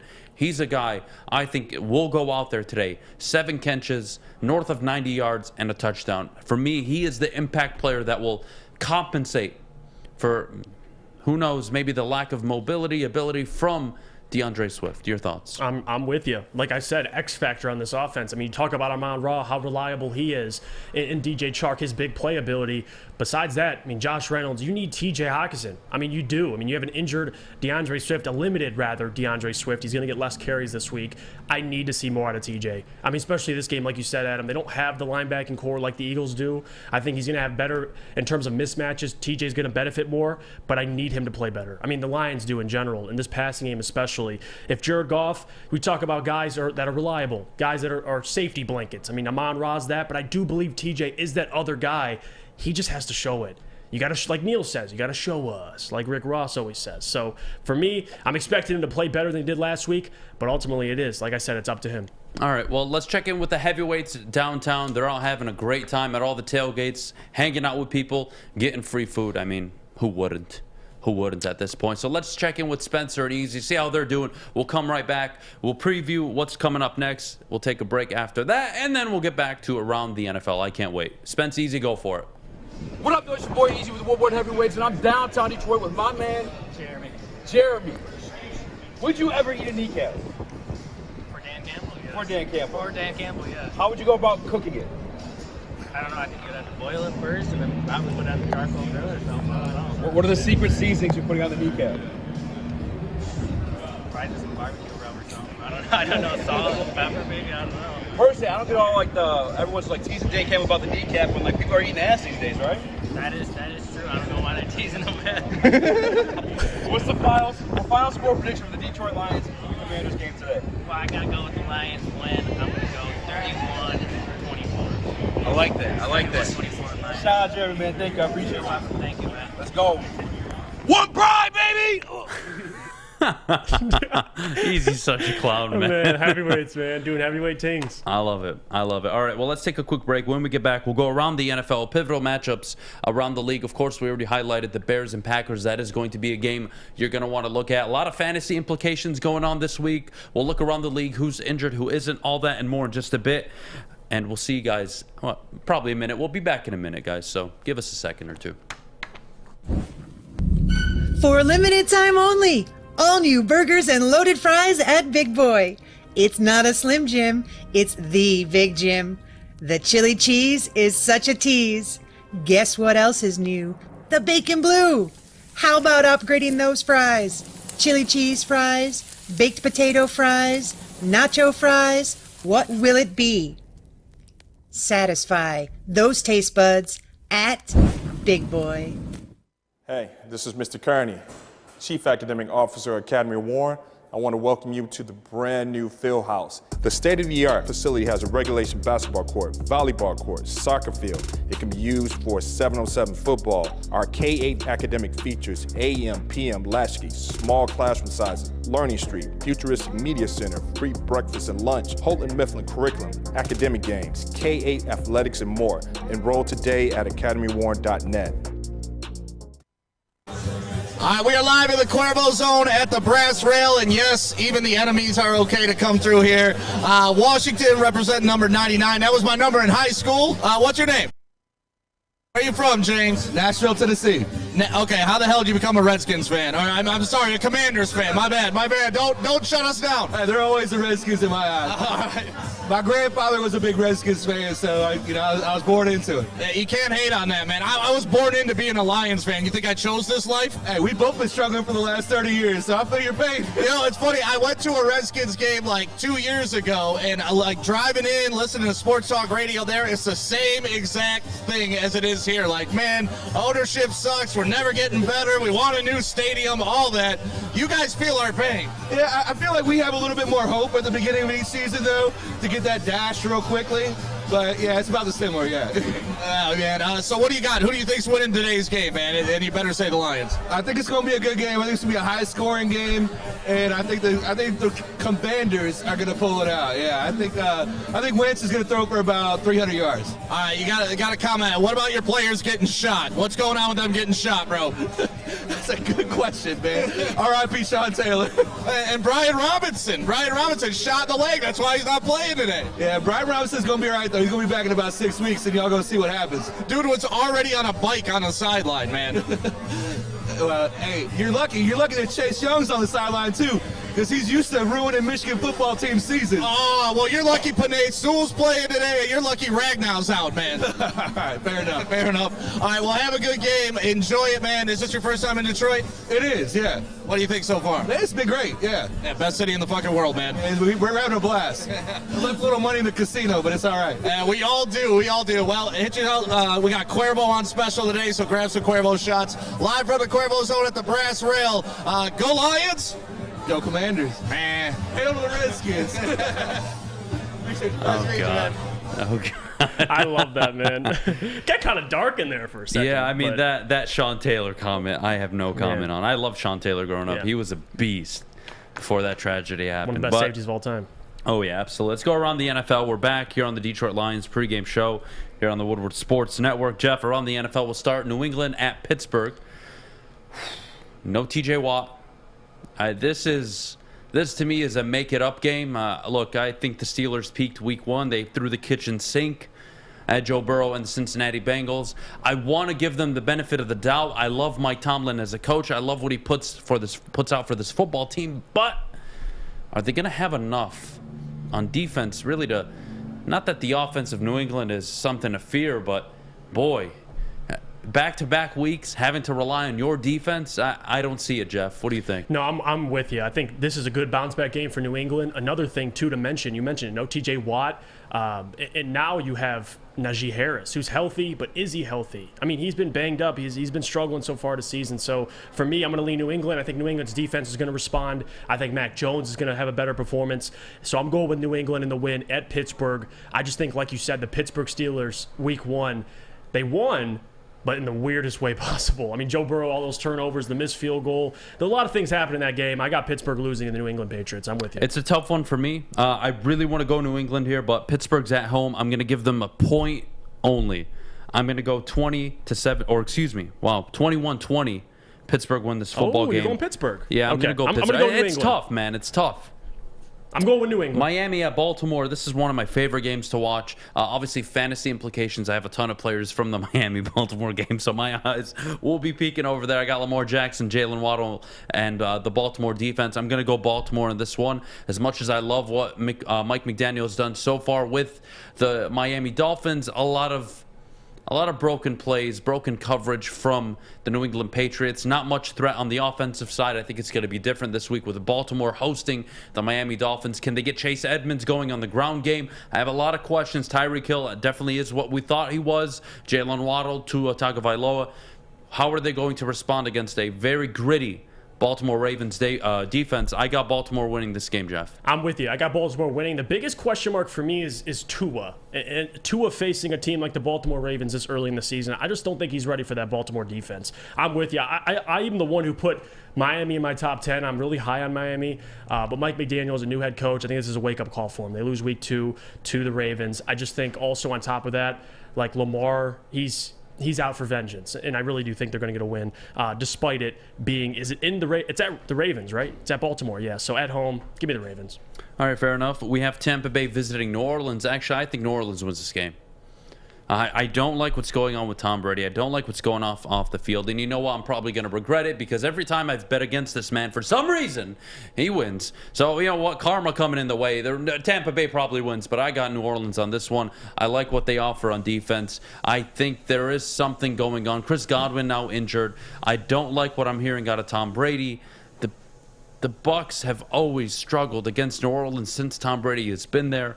I got to go New Orleans here, Jeff.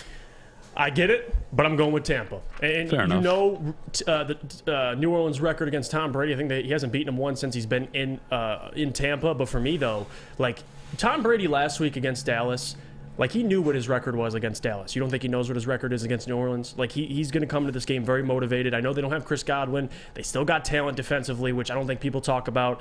And I just don't know if I'm sold on Jameis Winston yet, going out and beating. I get it's at home. It's in New Orleans. But I'm going to go ultimately with Tampa. I mean, people have to remember, Sean Payton's not here. This is Dennis Allen. And Sean Payton beat Tampa. We'll see if Dennis Allen can do it. Right now, I'm leaning Tampa. I'm going to go Tom Brady. All right, as Neil Rule would say, a get-right game for the Los Angeles Rams, home to the Atlanta Falcons. Jeff, who do you got in this game? I'm going with No, I'm just joking. I'm going with the Los Angeles Rams. I mean, like you said, it's a bounce back game. Like Neil said, it's get right game for them. They're at home with Atlanta. Also on top of that, I just think Atlanta offensively isn't going to be able to handle what the Rams have defensively. I get Ramsey, where Josh Allen have a perfect passer rating against him last week. Look for Ramsey in this defense to bounce back, and Aaron Donald is going to go in there and wreck the game. So give me the Los Angeles Rams. I think they cover. They'll beat them by more than 2 touchdowns. All right, fair enough. I've got the Rams winning as well. I'll get them to cover the 9.5 points. Depends where you shop it at, but give me the Rams and the points. Matthew Stafford probably has a bounce-back game, but you know what? You know who I think actually breaks out this game? Give me the tandem, Darrell Henderson and Cam Akers. I think they show up. The Rams defense is going to put them in great field position. I think they'll be up early. They're going to commit to running the football. You're not going to see much out of Matthew Stafford and Cooper Kupp. And no, I'm not saying that because I'm going up against them in fantasy, I promise. Next game, Arizona visiting the Las Vegas Raiders. Both had a rough start to the season, 0-1. Somebody's walking out a winner. Jeff, who's it going to be? For me, it's Las Vegas. I mean, this is their first home game. The crowd's going to be insane. And Davante Adams has his grandma. A news report, his grandma's coming to watch the game. I don't think Davante Adams is having a bad performance in front of his grandma. I just don't see that as well. On top of that, the Las Vegas Raiders have to bounce back from last week. They do. And I think with Arizona, there are a couple games. I mean, they're already in the hole. I mean, you saw Cliff Kingsbury come out and say they have to practice better. I mean, stuff's getting out that it should not get out with Arizona. I think it's a train wreck in Arizona right now. Give me the Las Vegas Raiders at home. I think they bounce back, and I think Devontae, Darren Waller, and Hunter Renfrow all have a bounce back performance. Give me the Las Vegas Raiders. All right, fair enough. I'll stick with the Raiders as well. Cliff Kingsbury going into the season was one of my coaches I would thought would be fired midway into the year. I think it's inevitable. No DeAndre Hopkins. Kyler Murray really looks like a shell of himself. The offense, I got to question where it's going to come from. Marquise Brown, a late touchdown in the first game of the season against the Chiefs. Not much there. Yeah, you have Zach Ertz. Yeah, you got James Conner. I don't like what I'm seeing out of Arizona. Give me Vegas to win this football game. Cincinnati at Dallas. Dallas starting Cooper Rush. Who you got, Jeff? Yeah, this is my went on the Jeff and Gentry show. I picked this is probably my lock of the week. Cooper Rush making his first start nearly 5 years. Cooper Kupp, last time he did start, he led a game-winning drive. I just think Cincinnati, it's a bad matchup for Dallas because you're facing a Cincinnati team that has to get right, has to play better, especially in the division they're in right now. So give me Cincinnati. I think their defense comes to play. I think Cooper Rush struggles as expected, and I think with a defense like Cincinnati, understanding that Dallas is going to run the football, you don't have Dak Prescott. Even with Dak, they struggle a little bit. Cooper Rush, they're not going to have it. There's no chance. I'm giving Cincinnati this win, and I'll say by at least 14, 17 points. Give me Cincinnati. Yeah, I'm gonna go Cincinnati by a lot. I'm going to go Cincinnati 42, Dallas 17. I can see that. Joe Burrow, get right game. He'll bounce back. Jamar Chase will probably go off. T. Higgins, concussion. I think he'll have a good game. I hope he doesn't play because I'm going up against him in fantasy, but I think that's inevitable. T. Higgins going to have a game. Tyler Boyd, Jamar Chase, just too much on offense for the Bengals. Dallas has no shot, and let's be honest, Jamar Chase, T. Higgins, they will have the worst corner in the NFL guarding them, and that is Trayvon Diggs, all-pro corner last year. I don't know how, gave up over 1,000 yards. Still makes no sense to me. Got the 11 interceptions, granted, but Jesus Christ, you want to talk about an all-pro corner? I don't like it. He's going to get burnt big time against Jamar Chase and the Bengals. We'll wrap up Chicago Sunday night at Green Bay. Walk me through this game, Jeff. Yeah, I mean, we talked about it with Micro Mike. I mean, Chicago 1-0 to start the season. They were in a monsoon last week at Soldier Field. Now they go over to Lambeau, and they're facing the Packers, who are coming off a loss. This is another get-right game, another game that you could say is a lock of the week. Give me the Green Bay Packers. I talked about it earlier. Aaron Rodgers' touchdown-interception ratio is absolutely ridiculous against the Bears, like 57 touchdowns to 12 interceptions, and he's 22-5 in his career against Chicago. The man's a part owner of Chicago, so give me Aaron Rodgers. It's a get-right performance. Although Chicago, they might look, especially defensively, they might show some things against a team without Davante Adams. They're still learning to adjust with these new receivers, but Allen Lazard's playing. So give me the Green Bay Packers to win, and I think it gets pretty ugly. Give me them to win by quite a few points. All right, fair enough. Let's go through some locks. We talked about Atlanta and the Rams. I think the Rams covering, that's a lot of people's favorites. The game I'm going to go for, that's my lock of the week. The game that I believe you will definitely make some money on. I got to stick. I got to stick with the Rams covering. I know they looked anemic on offense against the Bills, but the Bills do have one of the 2-3 best defenses in the NFL. They are the best team in the NFL.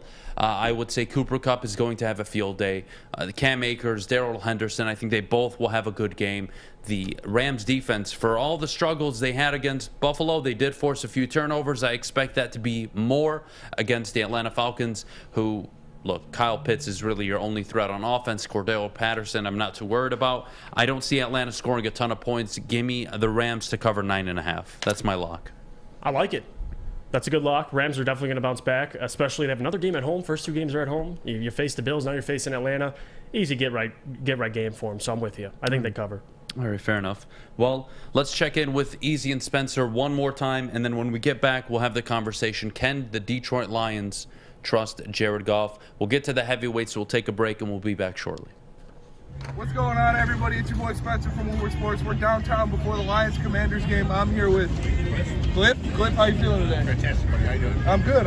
How do you feel about this game so far? I think it's going to be a close one. Close one? Yeah, I think so. Hopefully we can pull it out. Yeah, do the injury concerns on the offensive line, what does that mean to you? I wonder why is Ragnow always broken? Yeah. That's why it's a frustrating thing. He's always broken. Yeah.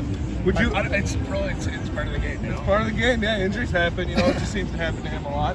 But if Dan Campbell asked you to bite a kneecap, would you do it? Absolutely. Absolutely. Yeah, hell yeah. That's what I like to hear. So, do you have faith in Dan Campbell? Do you still believe in him as the savior for the Detroit Lions? It's still the Lions, man. Still the Lions? Still the Lions. Yeah. That's where I'm at. You got to show me. Oh, yeah. Show me. For sure. For show me. All the talk, it's all talk. Let's just see how they do. And can I get a final score prediction? So let's see. 28-23. 28-23? All right. Thank you, man. Appreciate it. Go Lions, baby. Go Lions. Hey, thanks, guys. Hi, my diamonds. It's Crystal with an X. You want to get hot and perfect like me? Here's my super easy routine. Drink at least a gallon of water before you wake up. Attach a weight to everything in your house. Hello? Sell your car and just sprint everywhere. Scream when you exhale. Don't follow Crystal with an X. Do your own thing at Planet Fitness with tons of equipment and free fitness training in our clean and spacious clubs. Join now for just $10 a month and cancel anytime. Detroit's downtown summer playground is back. Open all summer long, the Monroe Street Midway. Enjoy roller skating, free Wi-Fi, food trucks, art installations, and so much more. Don't forget to take advantage of the basketball court, putt-putt, and, of course, family programming all summer long. All art installations are done by Detroit artists, and it's a fun, safe event from people 1 to 100. Go to deckedoutdetroit.com. All right, we're back live here for the Detroit Lions pregame show here on the Woodward Sports Network. Jeff, Jared Goff, center of attention last week, really struggled in the first half against the Eagles, picked it up early in the third, and of course the fourth quarter. We saw the pass to DJ Chark, kind of more of what we saw all throughout joint practice camp, hard knocks, etc. Right. Going into this week 2 matchup against the Commanders, can the Detroit Lions trust Jared Goff to deliver a performance that they're going to need if they want to win this football game? Well, saying trust Jared Goff is probably a tough one to hear, but trust him against the Commanders, absolutely. I mean, Jared Goff, and you mentioned Carson earlier, Jared Goff's a quarterback like Carson, where you have these highs and you have these lows, and you have the middle of the pack, and that mostly it is middle of the pack for both those guys. But he struggled last week, and not just him, the offense, in terms of the passing game, the receivers dropped a lot of footballs. But they still managed to score 35 with the help of that run game. So if they can keep things successful on the ground and you're still able to run the ball effectively and protect Jared Goff, because don't forget, you got to do that even without Frank Ragnow or Jonah Jackson, that's your best chance to win with him. To win, like most quarterbacks, by the way, he isn't the best under pressure, again, but if you can't keep the defense on their toes and you're walking into these 3rd and longs where you know what Jared's going to do, he's going to struggle. So it's not all about Jared. It's about this offense, and it's about Ben Johnson putting him in the best position to win with play action, which you didn't see a lot of this last week, the previous week.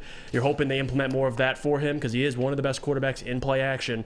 But yeah, for Jared, in terms of trusting him at him, when you hear that, it's not like you're trusting Jared to put on this, Mahomes performance to single-handedly win you a game. It's about the offense around him as well, like Carson Wentz. So do I trust Jared?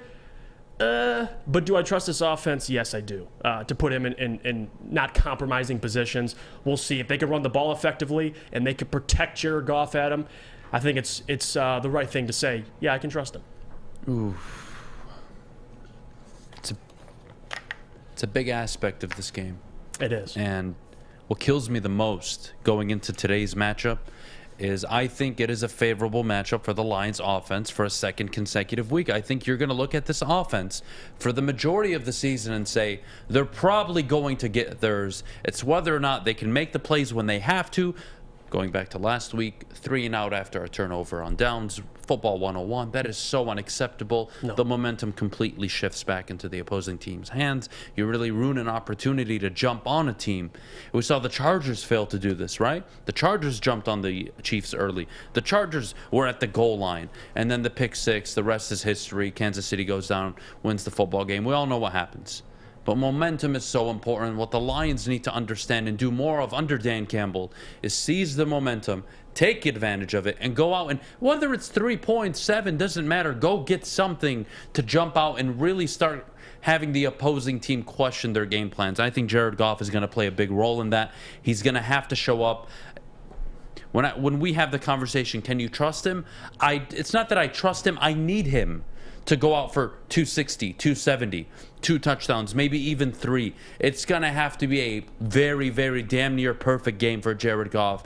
Can't turn the ball over, no interceptions, no fumbles, no botched snaps, no failed deliveries on handoffs. You have to avoid any mistake at all costs because you will lose this game. You turn the ball over, you will lose this football game. You don't have that luxury this week. I'm sorry. There are a lot of injuries with this team. It was already difficult enough going into the week. With the injuries that are piling up now, you're going to need to see a Jared Goff that is a professional, a veteran, who doesn't make mistakes, knows when to make a throw, knows when really to pull back and throw it away, and just accept it's a dead play. You're going to need really a damn near perfect game for Jared Goff today, Jeff. And I think on top of that, you saw week 1, the Bears, whether it was the Bears, the Giants, when the Giants won against Tennessee, yes, it was close, and yes, Tennessee missed a field goal. But on top of that, Daniel Jones didn't turn the ball over. And that's the number one thing for me with Jared is winning the turnover battle. Can you take care of the football? You saw the pick six early in the game. And judging by how the Lions played week 1 and predicting this season, they're going to have a lot of close games. It's going to come down to 1 or 2 plays. Week 1, you could say that pick six had something to do with it. Not saying it was all on him, but like you said, you got to win the turnover battle. You got to take care of the football because that offensive line, I get they're hurt. But last week, they only gave up a sack. So if Jared has a clean pocket in a run game, it's on Jared at the end of the day. So I'm with you. They got to win the turnover battle, and you can't make mistakes, especially if this game is going to be as close as we predict. It's going to come down to those 1 or 2 plays, and it's going to fall on Jared Goff's shoulders. So he's got to protect the football. Well, speaking of protecting the football, again, converting on third down will be a huge aspect for this football team. Second worst team in the NFL last season. Upwards, I want to say they were at 24%, or 34% in converting third downs last season. Last week, 9 of 14, just over 55%. That is what you want. That is what you want. I believe it was 64% to be exact. Yep. That is what you want from an offense. I think they need to have a similar game. My concern is going to be the penalties. You can't. You just can't. Especially with backup offensive linemen. 7 penalties for 65 yards last week. You can't do it. You can't turn the ball over. Granted, you can't turn the ball over and it result in 7 like it did with the pick six, but those little mistakes, the time of possession, the turnover battle, these are things Jared Goff will have an impact on. Mm-hmm. I think he's going to have to be damn near perfect for this team to win tonight. And it's a good test for Jared as well. Like, can he overcome these things, especially with the injuries of the offensive line? Like, you say whatever you want about Jared. This week, he's going to have to play better. And you talked about converting third down, which is a big, big deal. You got to elongate these drives. You got to win time of possession, something they weren't able to do last week. So, yeah, I'm with you, Adam. Playing a clean game, not turning the ball over, and winning the time of possession, keeping Washington's offense off the field. If you go 3 and out, and you're having this defense, the defense is going to get tired. You're already missing Ermanni Warrior. You're missing guys. So that's going to be the big test for them. Can they take care of the football, and can they keep time of possession and keep that defense off the field? All right, fair enough. Well, let's move off from Jared Goff for a little bit. Let's look at the coaching. All right, Aaron Glenn. I felt about Aaron Glenn's performance going in last week, especially on the Monday. Who is going to have the best game? I think it's obvious. Dan Campbell needs to come prepared not to F this up. It's that simple. I'm not asking for much. I'm not telling you you need to have some divisive game plan that totally it changes the whole league and, oh my goodness, where did this come from? No. Again, let's just revisit and bear with me, Jeff. Going into halftime, you were down 7. You decided to be greedy and try to steal an extra possession. It cost you 3 points, which made it a 2-possession game. The Eagles come out, get the ball at halftime, go down and get 7. Now you're down 3 instead of 2. Right. You get 7. Now it's all right. We have the building on our side. We just scored. We needed to get 7. It gave the defense some aspect of hope and maybe momentum, and you'll never know. But instead, you give them a short field with a brutally failed and executed onside kick. The Eagles go down, make it a 17-point game again, and then it's just playing catch-up to a point where you have no opportunity to win. I need this coaching staff to keep this team in the game. Keep them in the game. Give yourself an opportunity to win. You had an opportunity in the first half. You blew it. You had opportunities in the third quarter. You blew it. Do not shoot yourself in the foot. Coaching decisions really are going to be a key of focus for this game. I'm curious to see, and I get Dan Campbell's going to be aggressive, but I'm curious to see what Dan Campbell we get this game. And that's probably not a good question to ask. But at the same time, I'm looking forward to seeing Dan Campbell and Aaron Glenn and Ben Johnson off a loss, like what things they can correct, because it's much easier when your team plays bad, but you win, because now you can speak to your team, hey, we won the game, but here's some things we can work on. You lost. So I'm curious to see how Aaron Glenn and Dan Campbell and Ben Johnson respond to that this week. I think the defense is going to be much better, especially we talked about it all show about what they're facing in Carson Wentz, that offensive line. We'll see with that secondary, still with Ermanni out, scary situation. But on top of that, Adam, I'm curious to see what Dan Campbell and Aaron Glenn and Ben Johnson look like, making adjustments after a loss like that to Philly. That's the biggest thing. And like you said, not shooting yourself in the foot, being safe, like kick the ball off. Like, especially you're 0-1, you're playing Washington. It's a big game for you guys early in the season. Your second game at home. You're going to be your second out of the first 4 games at home. So for me, Adam, that's a big thing I'm going to be watching is how they come back and correct last week.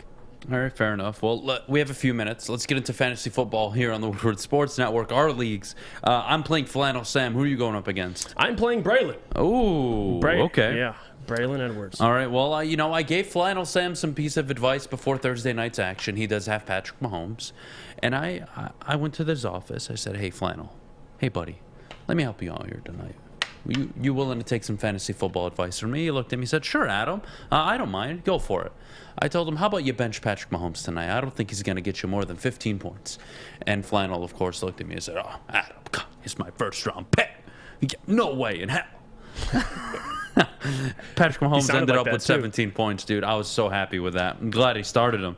I'm playing Flannel this week. I'm projected to win 121-105. I've got Josh Allen, Chase Edmonds, Antonio Gibson, Justin Jefferson, Jalen Waddle, Travis Kelce, and Darnell Mooney going. I'm feeling good about my team. Jeff, how about you? Facing Braylon, I got Kyler Murray, Christian McCaffrey, Nick Chubb, my 3 best players essentially. It is a 12-man league. Facing Braylon, he had Austin Eckler on Thursday night. He had 18 points. You had Josh Palmer at 13. It's a pretty close game. Hoping to beat Braylon. He did the auto draft, but Braylon's playing. Like, he's actually going out and picking up guys in free agency, so we'll see. But on my prediction, easily 2-0 after 2 weeks in our work league. So, Braylon has the honor of being the lowest scoring team in week 1 with 74 points. Or, excuse me, 76 points. Congratulations, bud. You know I'm excited. I'm projected to go undefeated in our league right now, by the way. I hate that. I hate when they come out with the projections and you're just, undefeated. Like, God damn it, man. Now you get the pressure. Don't jinx my team, Maybe we'll both be in the finals again. Who knows? We were in the Woodward Sports Fantasy Football Final last year. It was the morning show, so, shout out. We'll be back. I'm just saying. We'll be back. We'll keep the crown on the show. Don't worry. No one's beating us, Jeff. No one's beating us. Keep the trophy in here. We have to take a quick pause. When we get back, we'll go into our final thoughts on the game. Game predictions will wrap up, so you can all go and enjoy the Lions game coming up at 1 o'clock. But before we do, let's check in with the heavyweights, of course. They're out and about having a great time, if you don't mind. Let's hear it, Spence Easy. Heavyweight tings.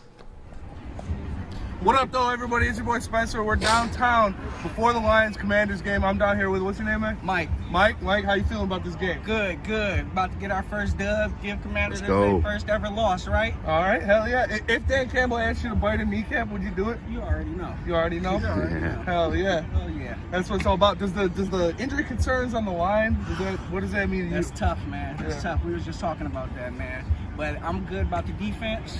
Think we'll get to Wentz. Have a good day. Hell yeah. If they called you up, wanted you to play left tackle, would you go out there and do it? Left tackle? I might have to scoot in the guard, but hell yeah. I'm good, yep. All right, and can I get a final score prediction for this game? Score position, 38-17 Lions. There it is. All right, appreciate you, man. Fellas, let's be honest. We like things to be easy. We like simple stuff, like sports 7 days a week. We like things uncomplicated, like Lady Jane's Haircuts for Men. Open 10 to 8, 7 days a week. Walk in anytime. Sign in, sit down, watch your favorite team play, and before you know it, your hair will be game ready. Open 10 to 8, 7 days a week. Walk in anytime. Lady Jane's Haircuts for Men. It's wicked awesome. Life is full of hard choices. We're here to make one of life's biggest decisions as simple as possible. My name is Christina Gennari, and for over 20 years, I've helped hundreds of families buy and sell homes. We cover all of Metro Detroit and more, from large luxury homes to starter homes. We will work hard to make sure that you get the home of your dreams. So if you're in the market today or even thinking about buying or selling in the future, make the obvious choice. Christina Gennari, the obvious choice in real estate. Visit us at soldchristina.com today. It's a great day to get some Centron in your life. Okay. There it is. Centron, here we go. Gotta grab the cranberry. Oh wait, it's 2 for $4. Gotta double up with the classic as well. Centron World, baby. Centron, available at select Krogers, and if you wanna know how, go to @CentronWorld.com. You can get dope like me. You know what? Why wait?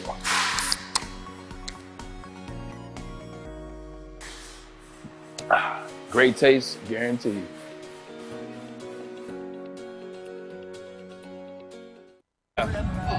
What up, though? It's your boy Easy. We're downtown Detroit, interviewing Detroit Lions fans before the games, and I'm with my man, Big Dick Leonard Scott, baby. Big Dick Leonard Scott, baby. You heard it here first. Yes, sir. Hey, Big Dick Leonard Scott, what's your score prediction?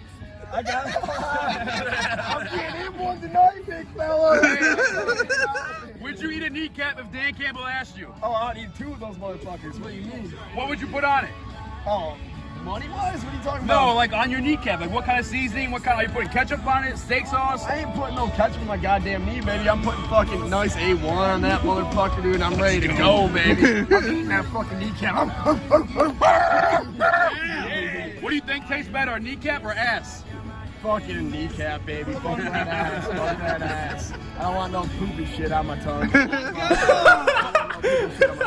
Final score prediction for today's game. I got 27-22. Roar, Lions, roar, baby. Let's go! Yeah! I love it.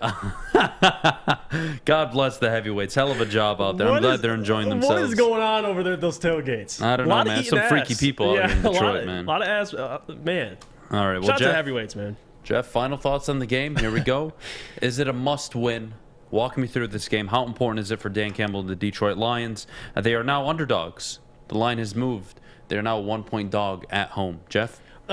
Although to me, saying it's a must-win, and when you hear that, yeah, it could be too early for a must-win, but for the reasons we gave earlier, it's a must-win. Like, not only for the culture they're trying to build, you got to win, but for your first 4 games, 3 of them are at home, and you're at risk of going 0-2 for the first 2 home games. Against, I get the Philadelphia Eagles, I didn't predict them to win, but the Commanders, I did. I think they could beat the Commanders. I get they have injuries, but a lot of teams in the NFL have injuries. You got to find a way to overcome them. So for me, it is a must-win. You're really, I mean, talk about it. For Dan Campbell's sake, I mean, to start his second season winless through the first couple games, it's just not a good look. I mean, a lot of people would acknowledge this team did get better despite the injuries. I think it's a must-win for them, especially at home with this crowd. You don't want to return back from that road trip to Minnesota 0-3, facing Seattle. And I get Seattle's not very good, and they don't have Jamal Adams anymore, so they're even worse. But for me to sit here and say, well, if they lose, they'll beat Seattle. They'll be 1-3 at that point, going and facing New England. So it's not a situation Dan Campbell wants to be in. So for those reasons, I'm going to say it's a must-win. You got to find a way to win in the NFL. You saw it last week. A lot of teams that weren't supposed to win, they won. And for the Lions this week, it's important for him, man. It really is. Not for only the team, the fan base, the culture, the narrative for Dan Campbell. You got to win this football game somehow. So for me, I agree. It is a must-win. For those reasons. Not for playoff reasons, but for everything around that. I just think it's so vital. You want to get off quick. You want to get... Look, we talked about this last year. When they finally got their first win of the season. Damn, what took so long, right? Because you would feel a lot better about a team that it was clearly in a rebuild, right? Right. Instead of starting the year 0-9-1 or whatever the hell it was, right? Maybe you were 2-7. All right, well, they got 2 wins on the board so far. And you got them early. You got them out of the way. Instead of allowing this tension, this buildup to go 6, 7, 8, 9, 10 weeks, I don't think that's going to happen this year. We'll get to the game predictions in a bit. But look, man, I got to say, when we talk about narrative going into a Monday, this town has heard enough about moral victories. My father blames me for the Lions' faults, just so you guys are aware. I was born the year they last won their division. And since then, my father has blamed me for every single damn thing. Since I was born, the Lions have not won a division. It's your fault. It's my fault, clearly. In my household, my fault. All right? My dad is tired of moral victories. I know the fan base is tired of moral victories. Oh, you almost got him. We almost beat him. We coulda. We shoulda. My God. Blah, blah, blah, blah, blah. You're at home. You're playing the Commanders. They're a good football team. You have to find a way to win these type of football games. Philly, you let it slide. You blew an opportunity early in that game. You shot yourself in the foot multiple times. The pick six, the timeout before half, the onside kick, the timeout really in the third quarter as well. Limit the mistakes. Do not shoot yourselves in the foot. I still think there is a game today for the Lions to go out and play that will result in a win. But you know what, Jeff? I don't want to have to do the conversation on Monday of Dan Campbell. What was the decision? What was this? What was that? Go out, play a clean game of football. Give yourself the best opportunity to win this football game. Yes, there are a ton of injuries. Jacksonville went toe-to-toe with this team. I think it's time Detroit not only goes toe-to-toe like they did last week with Philly to an extent, you got to close the deal. They got to win this game, Jeff. They not have to because he should be fired if they don't, or they need to make the playoffs. Or this team's good enough to be in the... I don't care. Yeah, that is not the point. No. It is 2 weeks in. You have lost 2 home games. You have 9 of them. You've already dropped 2 of them. Mm-hmm. We looked at your schedule. Washington and Philly. To get them early is a favorable draw. You failed to beat Philly, failing to beat Washington, having to go to Minnesota, then come back at home where you're already 0-2. You want to talk about must win? The pressure will be immense if you're 0-3 playing Seattle, who, look, Pete Carroll, for as much as I don't like him, can still coach in the NFL. Geno Smith, God bless him, love the story there. There are games this year you just have to find a way to win. Teams in the NFL do it. The Giants did it last week. The Seahawks did it last week. The Bears found a way last week. All these teams somehow around the NFL can find ways to win, except the Lions, who we have to coddle and say, it's okay, baby. Everything's okay. You played well in stretches of the game, but you didn't win. They were the better team. It's okay, Timmy. It's okay. You'll be better next week. I'm so tired of it, Jeff. I'm with you. And for those reasons too. Mike said it earlier too, and I agree with him. Like for this team, like winning cures everything. And for not even for, a must win for the playoffs, any of that BS. More importantly, I think it's good for the players. Like to go out and get a win for everything Dan, Aaron Glenn, AG, Ben Johnson, Deuce Staley, for everything they're preaching. To win, like, it's going to be much easier to practice the next week following going into Minnesota. If you're 0-2 going to Minnesota, it's just that's not a situation you want to be in. And I'm not saying Dan's going to lose the locker room, but to keep this belief in Dan, not even just within the Lions, because I believe everyone does believe in him, but outside media, national media, local media, it's just important. Because if let's say last year, they did go 3-3 to end the season. They looked better towards the end of the season. I don't want that this year. I want to look better earlier in the season and not have to play catch up down the stretch. I think it's instrumental for this team for this year to prove they've improved. And by doing that, you got to win some games early. And out of all the games, I think Washington is the most winnable. So go out and win. Seattle would be the other one. But I don't want Seattle to be the only win through 5-6 games. It's a favorable game. This one. Yes. Washington's a good matchup for Detroit. Detroit poses problems to Washington as well. And this isn't one-sided. I think Detroit does have certain areas of the game today where they're going to be able to exploit Washington, Jeff. Go ahead. And on top of that, too, we talked about injuries. Early in the season, you're going to have your team the most healthiest, which is crazy to say because you look at the Lions, they're already suffering injuries. You don't want to have to win these games late in the season when guys are banged up. Early on, you got to steal some wins while you got most of your roster with you. I get the injuries to Frank Ragnow and Jonah Jackson and Ermanni Awarrior, which is going to hurt them. I get that. But you got to find a way to step up, next man up. And if Dan Campbell is as good as advertised, you're going to find a way to get these guys ready. We'll see. You saw Stenberg last week, caused the false start. They're going to have a couple new offensive linemen. I get they have good depth. Evan Brown will be making a start, and I actually like Evan Brown. But we're going to see how disciplined this team is. You got to be disciplined. So not shooting yourself in your own foot. So it's important for him, Adam. It really is. You got to get some wins early on and not have to play catch up later in the season. I agree 100%. You look at the NFL teams that start 0-2 have an 11% chance of making the playoffs. Teams that start 2-0 since 1990. 64% of them have made it. I like Hutchinson in this matchup. That is the one I keep circling. Every time I go through the goddamn list. He's an X factor. He is an X factor today. He has a favorable matchup. Hockenson has to be one of your best players on the field today. You need him to be. You want to win this football game. Hockenson is going to have a game. He's someone I'm looking at. The defensive front, obviously, for the Lions must have a better showing than they did last week. There's a lot to play for. It's early in the season. No, the whole season does not fall apart because you are 0-2. No. But my goodness, when we talk about a team that you want to see get 6, 7, possibly 8 wins this year, given their schedule, to start 0-2 at home, you're really making it difficult for the buy-in. But imagine a win or two early to start the year. You allow the team, and again, he hasn't lost the team.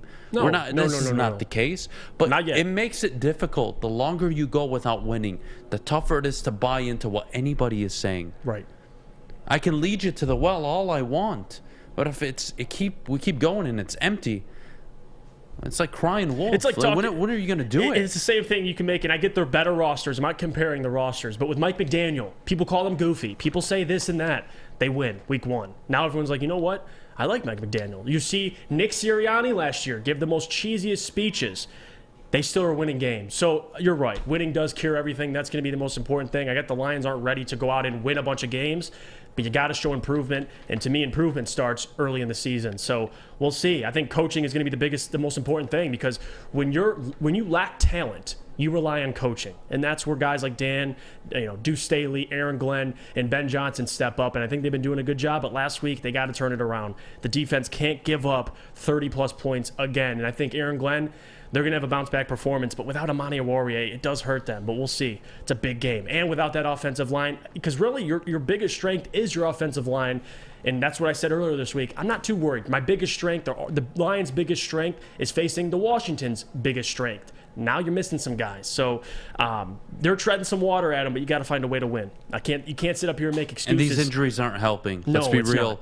Ragnow out. This is ridiculous at this point. He got paid big. He keeps missing games. I mean, this is starting to become a problem. Look, I don't care what team you are in the NFL. Look, the great coaches, the very good coaches, even the good coaches, they find ways every few weeks, right? You can find a way to overcome a few injuries. But when you're the Detroit Lions right now and you're trying to establish a culture, establish a new regime, establish that it is different this time and you're not going to fall to 0-3, 0-6, 0-7, we're not going to play this game again, all right, cool. But we know coming off the bye week, the schedule gets a little tricky. You got some tough road games. You got Buffalo on Thanksgiving. You got Dallas.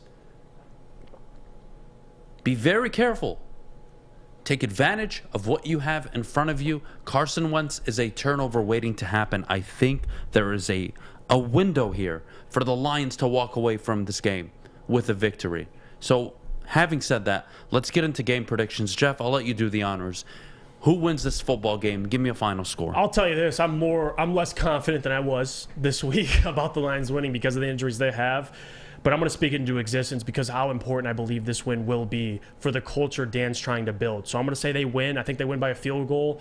But am I confident with it, with the injuries they've suffered so far? No. But it's just so important they get this win at them. I mean, your second game at home, you're going to have a pretty much a packed crowd, not sold out like last week, but it'll be a lot of people in there. So for me, I think the Lions find a way to win. I think at the end of the game, it's going to come down to some big plays. Hopefully, Lions, like you said, they control the time of possession. They win the turnover battle. And if the Lions can do that, I got them winning. I'll say 27-24. All right.